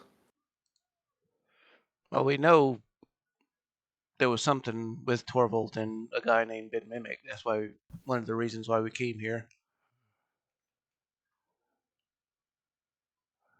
You have the paperwork of that, by the way. You have the actual letters and whatnot. yeah.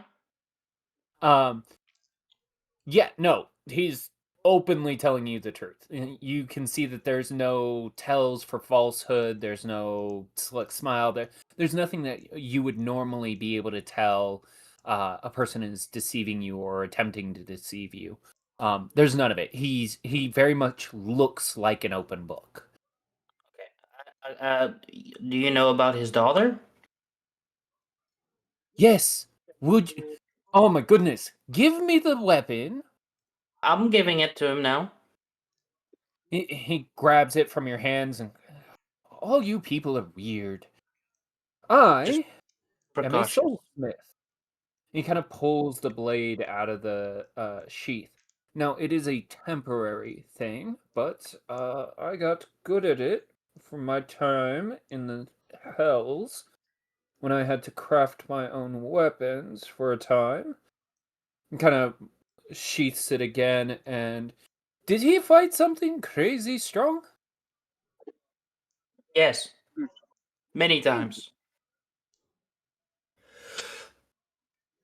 God, you are just about the most stupid person I've met. Yes. Young lady, before he died, did he fight something particularly strong? Yes. Perhaps something outside of his league? Yes. Interesting. Odd, because there's nicks in the blade. You wouldn't be able to do that to this blade normally because, of course, it's got a soul attached to it. You would have had to damage the soul itself. I suppose I can hammer around the kinks in it, but I would need a forge. Do you know of one nearby? There's one in Valaki. Town?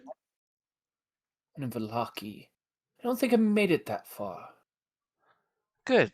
You'll be soon Which way there. is that? Back east. East. I passed it? Yeah. Did you see a large lake? I saw many lakes.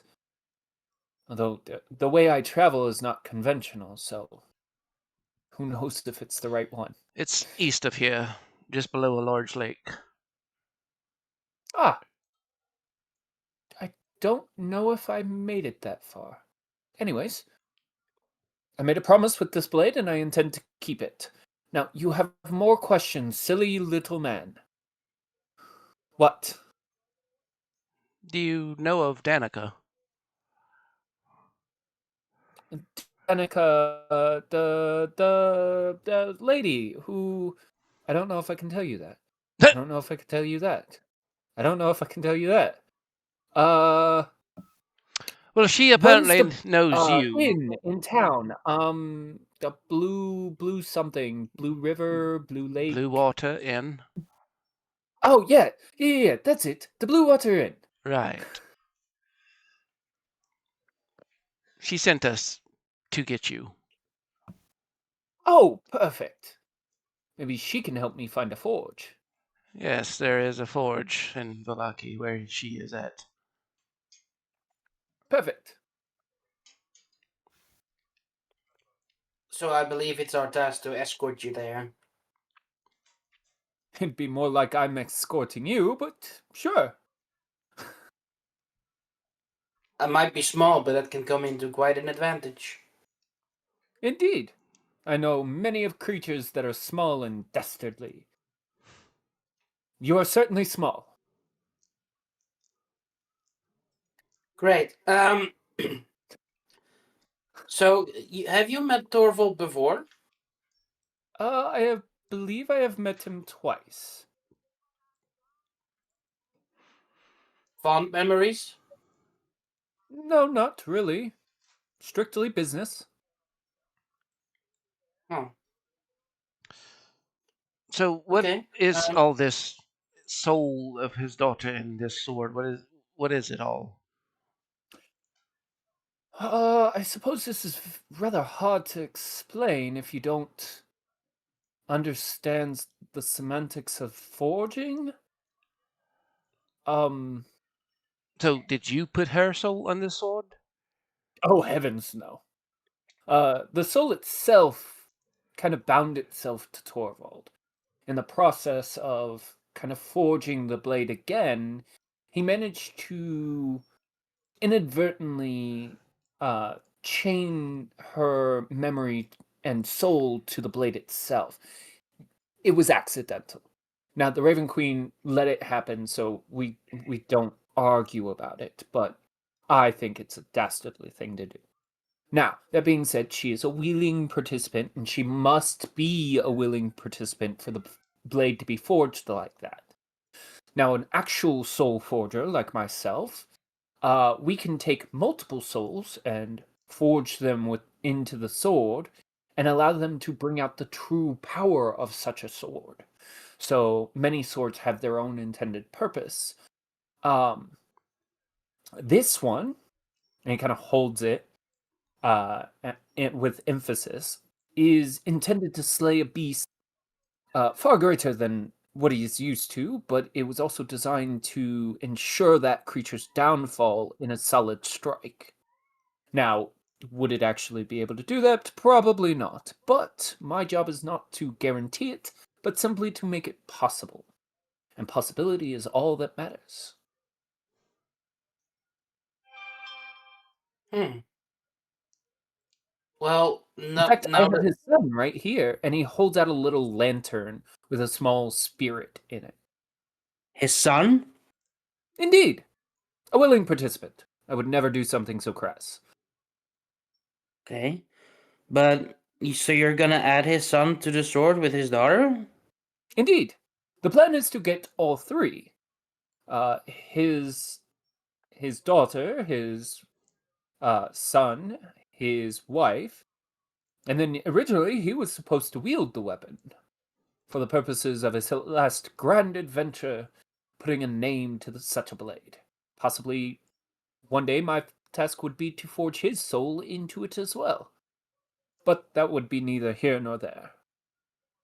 Well, he might be already dead now too. Uh, if my contract still exists, unlikely. He's still alive? I did not say that. Would his soul still be alive? There is no such thing as a living soul. I am confusion. Yes, you are. His soul is trapped here somewhere. Well, all souls in this land are trapped. Can't get past the barrier. Should we put his soul in the sword too? If we can find it. I could certainly try if, I got paid.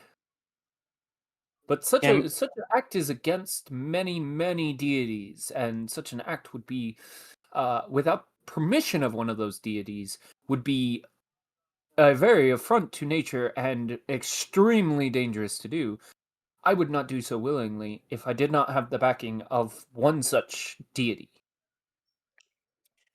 I find it a bit disrespectful that the deities have control over such things. If it's their own will, they should be allowed to do it. A soul still has to be willing. Yes. But then No, if it... you don't understand. The willingness comes first. Yeah, okay. The control over whether or not they get to do it after that is up to the deity. Because the deity has control over that soul's presence. This could very well destroy the soul if done wrong. You don't want the wrong deity to have control over your soul and then decide, hey, fuck it, I'm going to put it in a sword, and then that soul and that sword get destroyed because of some idiot, because it was given to some idiot. That is why you trust certain deities. You don't ever trust the ones that would do something so reckless without knowing the price.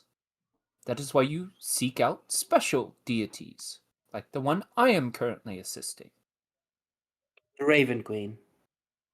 I never said that. Okay.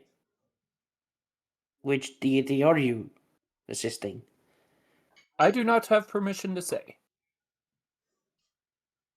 So how can we trust if your deity is good or not? That is not my decision. I am here to do a job. It is as simple as that. I understand that. I'll do jobs sometimes too, I guess. And you guys could not stop me even if you wanted to. So, such is the way of life. I guess. It's just that Torvald was her friend, you know. Indeed. I heard as much. It is sad that he has fallen in many different ways.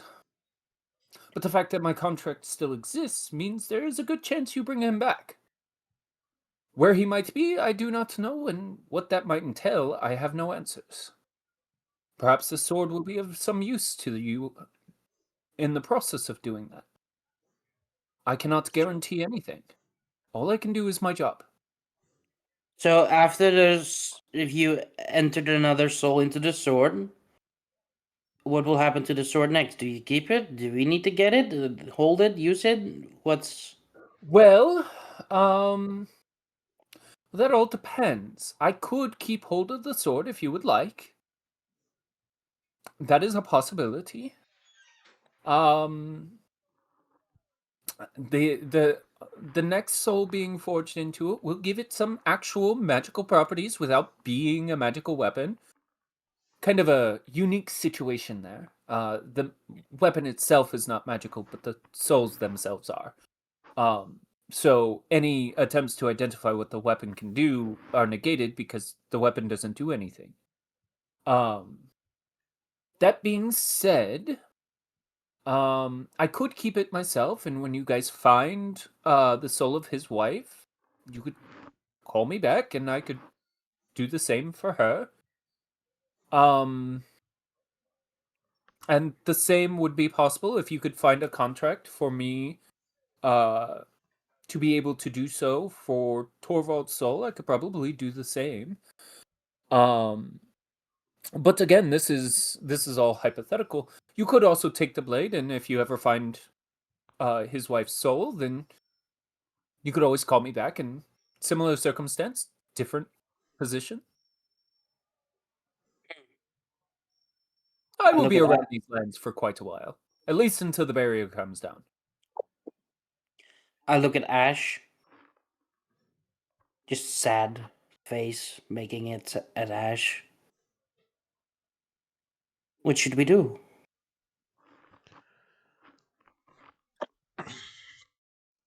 Well, we go back to Valaki, and I say we let him try to mend the blade if possible. But no offense, I think we should take it when we leave. Yeah, I Oh, get no that. offense taken. I am very hard to offend. And you kind of see his face kind of smile. Oddly enough, his smile reaches further than it should. I guess we should try and contact Torvald. Maybe find out how to get in contact with him and ask what we should do. Because it's his family. He made this contract. We cannot He make did any not make this decision. contract. He did not. No. If that's your common misconception, then let me assuage that now. He did not make this contract. This contract is not with him. It is for him, but it was not with him. Was it against his wishes? I do not know. That is not my job. Okay.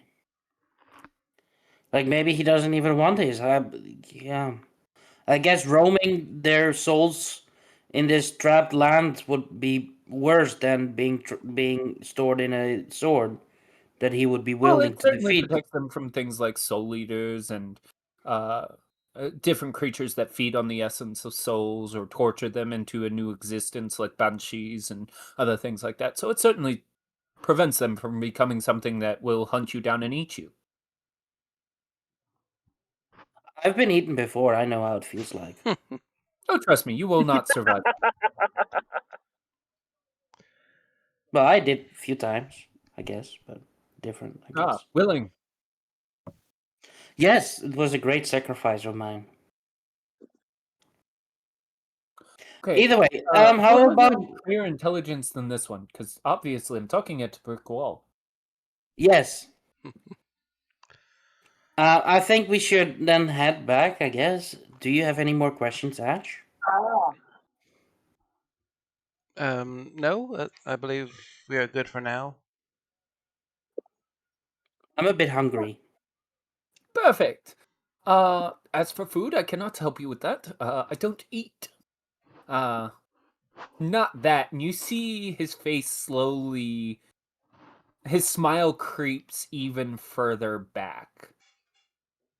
And you see, like, the portions of his face begin to crack and split a little before mending back as if he's caught himself from smiling too wide. He goes, well, What the is hell there are you? anything I can help you with?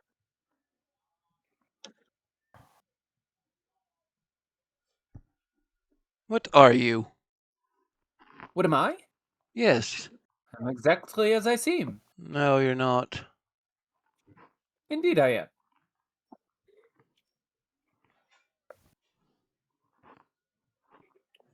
I am a humanoid creature who is here to do a job.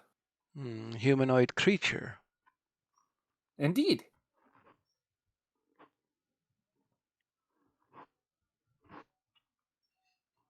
Can I do a secondary insight check? Sure. What are you trying to insight? I just don't trust him. No, not Okay. not not intimidation. Intimidation. Fail. Answer me! Even at a 19 failure. Natural 20. There we He's go. being completely honest. Okay. You So believe every word out of his mouth. All right. Let's go. Oh, you have no more questions? Not for now. He goes, wonderful, and claps twice. Oh, you guys are going to love this one. There's no place like home. Hold on. There's no place like home.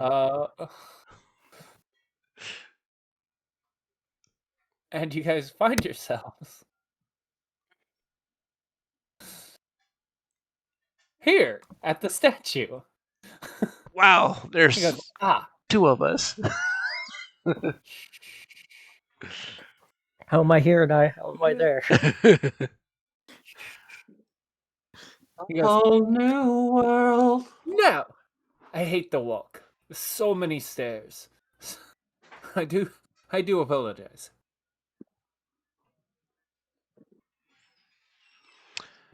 Well, okay.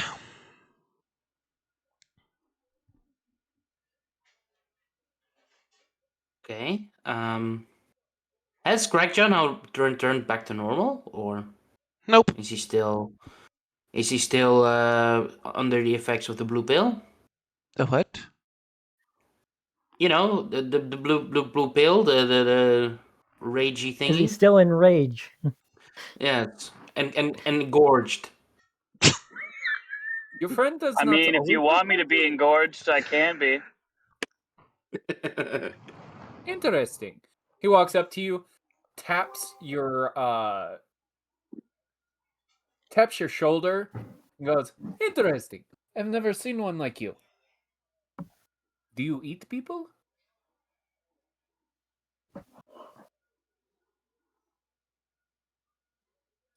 Kragdra, I believe is what It everybody. definitely sounds more tempting every day.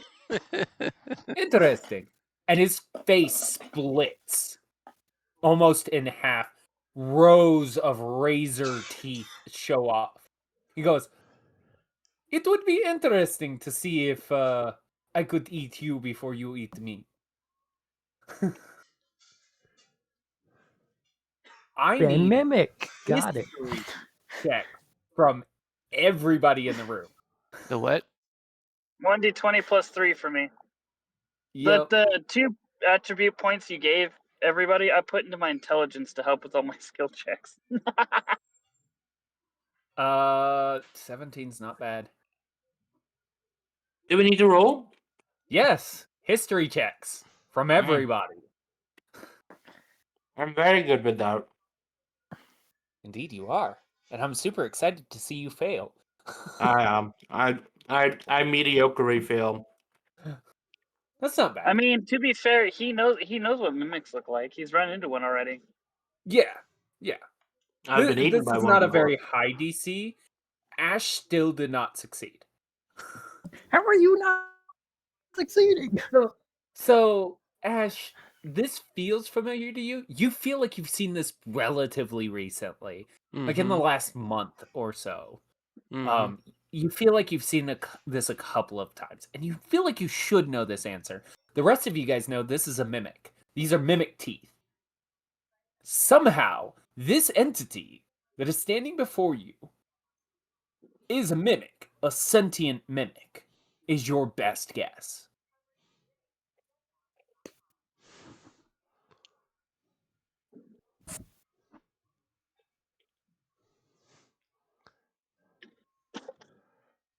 Well, as much of a joke as it is for me to eat people, we're not going to have to worry about you eating people, are we?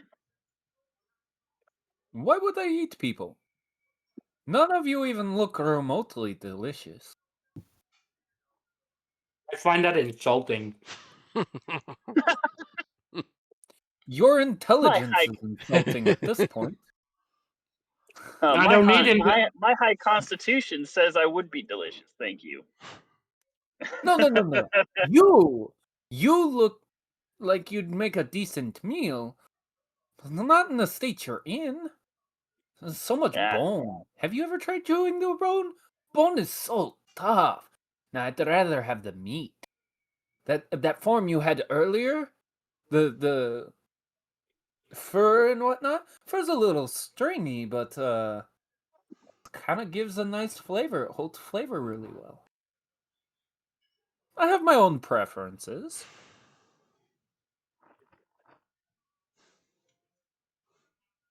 Well, lead on. I'm leading. You Why said am you I were leading? I escorting don't us, know were where you I'm not? going.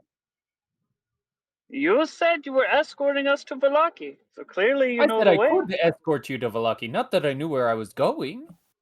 Everyone Oh, quiet. And Not's just going to pull out the magical cart from his pocket. And he's going to put it down.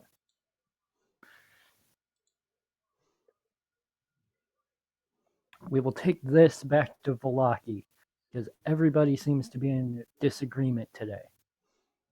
I hate to break it to you, but I don't think that's big enough. It's plenty big enough.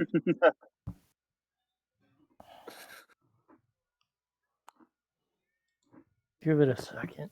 Because I forget how to use this thing. That would imply you knew in the first place. To be fair, I don't think any of us really remembered. I think it wasn't there like an inscription on the bottom. Yes.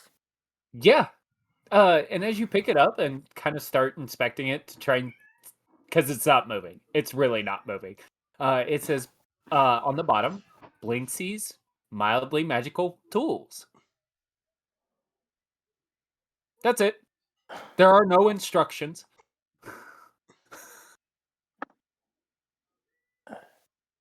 Do I need to take a look at it, how to use it, or? That's up to you. Or you could walk. Identify. Black can't identify. Are you gonna flat cast it, or are you gonna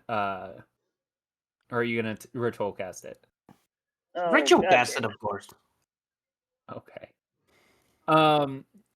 As you kind of spend the next 10 minutes, and Ben's just kind of standing there confused as to why we're all staring at the random toy cart that somebody pulled out of their inventory. You spend that time flowing the magic across it and trying to figure out what it does. Before the magic fully takes hold and you get the information. Blinksey's mildly magical tools. Specifically the horse and carriage. It lasts for 8 hours a day. Once it is turned back into a normal size, regardless of how much time has passed, it takes until the next dawn to recharge the magical energy. And the magic word for activating it is pumpernickel. Oh, that's right. I'll say I remember pumpernickel. Everybody make me a dex save that is within 10 feet of Gaston. Yeah, I wouldn't be from- standing anywhere near him. You wouldn't have the warning. That's the problem. Like we established, I don't have any brains.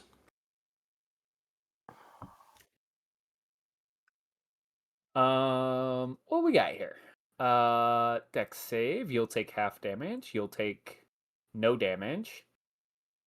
I don't feel like Ben would be able to. I don't think he'd be able to predict that. So let's go with plus 3 is what I believe his stat is. Okay, so he's gonna fail. Gaston, where's yours?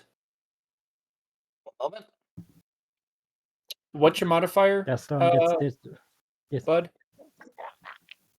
For Dex, +4, I think. Yeah, but you Dex have saving throws, I think, are no. It's just Yeah, it's just 4. Yeah. 19. Okay. So everybody who saves from it, which is everybody except Ben, you all are going to take half damage. As you are all bludgeoned and run over by a set of draft horses and a black carriage. 10, 14...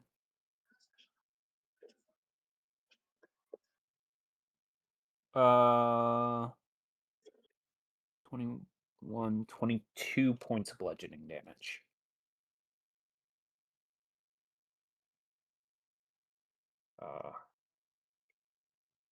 That is closer to being right. And 22 points of damage would put us at that. Okay. So that's much closer to being right. You see this horse and carriage just bowl over Ben. Like the rest of you guys managed to step to either side, get out of the way. You still got clipped just because of the sheer size of the object, but you managed to mitigate the damage it did to you guys. Ben took the full force of this thing. He kind of gets up. He's got like a small scrape across the side of his face. He goes, You could not have warned me? Really? Fuck. Gosh, no wonder. And he kind of walks to the back and climbs in. You hear him as he like climbs in. Oh, it's very spacious in here.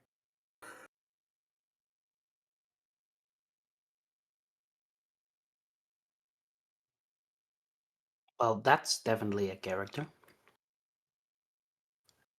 You see Max and the wolves kind of climb in, and this is kind of the wolves' first time in this, and they kind of cautious about it too.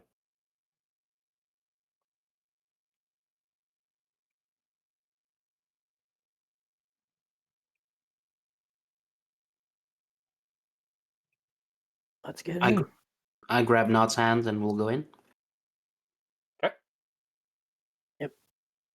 Craig's Fen just gonna kinda make looks a comment about how I'm gonna fuck up that upholstery.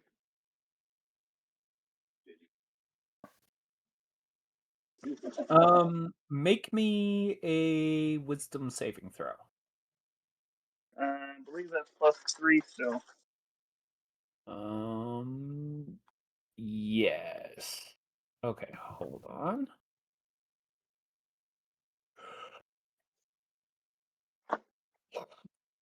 Okay. As you kind of step in, you feel your form begin to shed. And you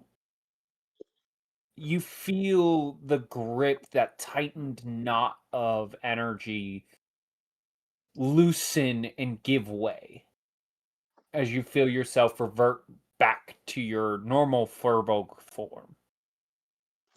You get the feeling that you still get that feeling of tension, as if the more you use that rage, that unbridled power of Fey magic, that it may cause more problems. And that using it sparingly would probably be the best idea. Fen's gonna climb in after you, and you guys all do see that Craigjaw has regained his previous form.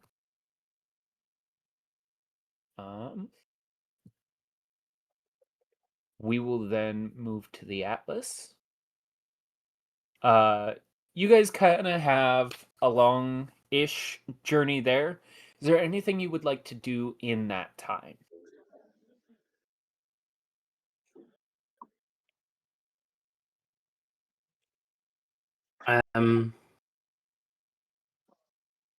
Oh, I don't know.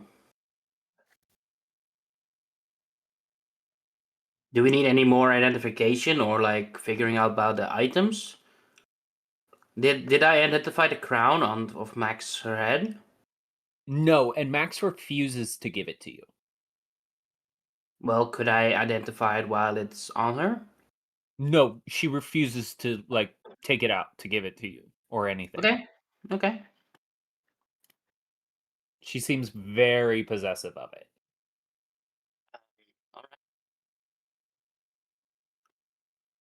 I guess we'll just have to keep a close eye. Okay. Anybody else have anything they want to do? You guys got about 3 hours.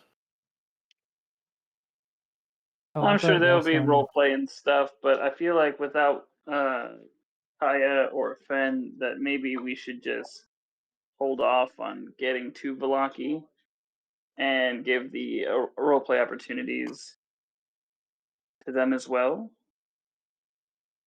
I would say this is a good place to stop. However, where we will be stopping is coming up on Velaki, because that is the next kind of spot. This kind of 3 hour time period, I would say, as kind of a group, you guys should reach out in a chat together and converse amongst yourselves. Do me an opportunity of role playing across each other or with each other in the chat for your 3-hour journey. It is kind of up to you guys to figure out how to do so. I don't know if you guys want to do that a specific way. But this kind of 3-hour journey is to get to better know each other. This is not about hey, figuring out certain things. This is about making sure you guys know each other. You guys don't really get a whole lot of opportunity in the time span of a session.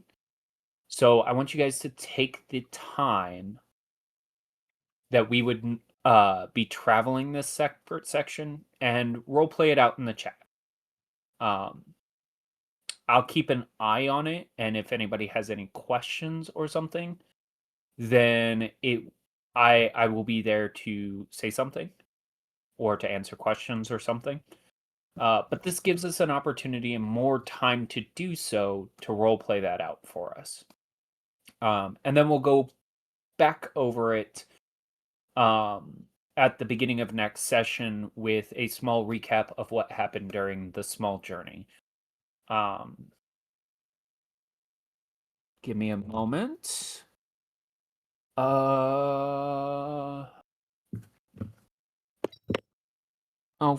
fuck me. I missed. Well, not at this moment.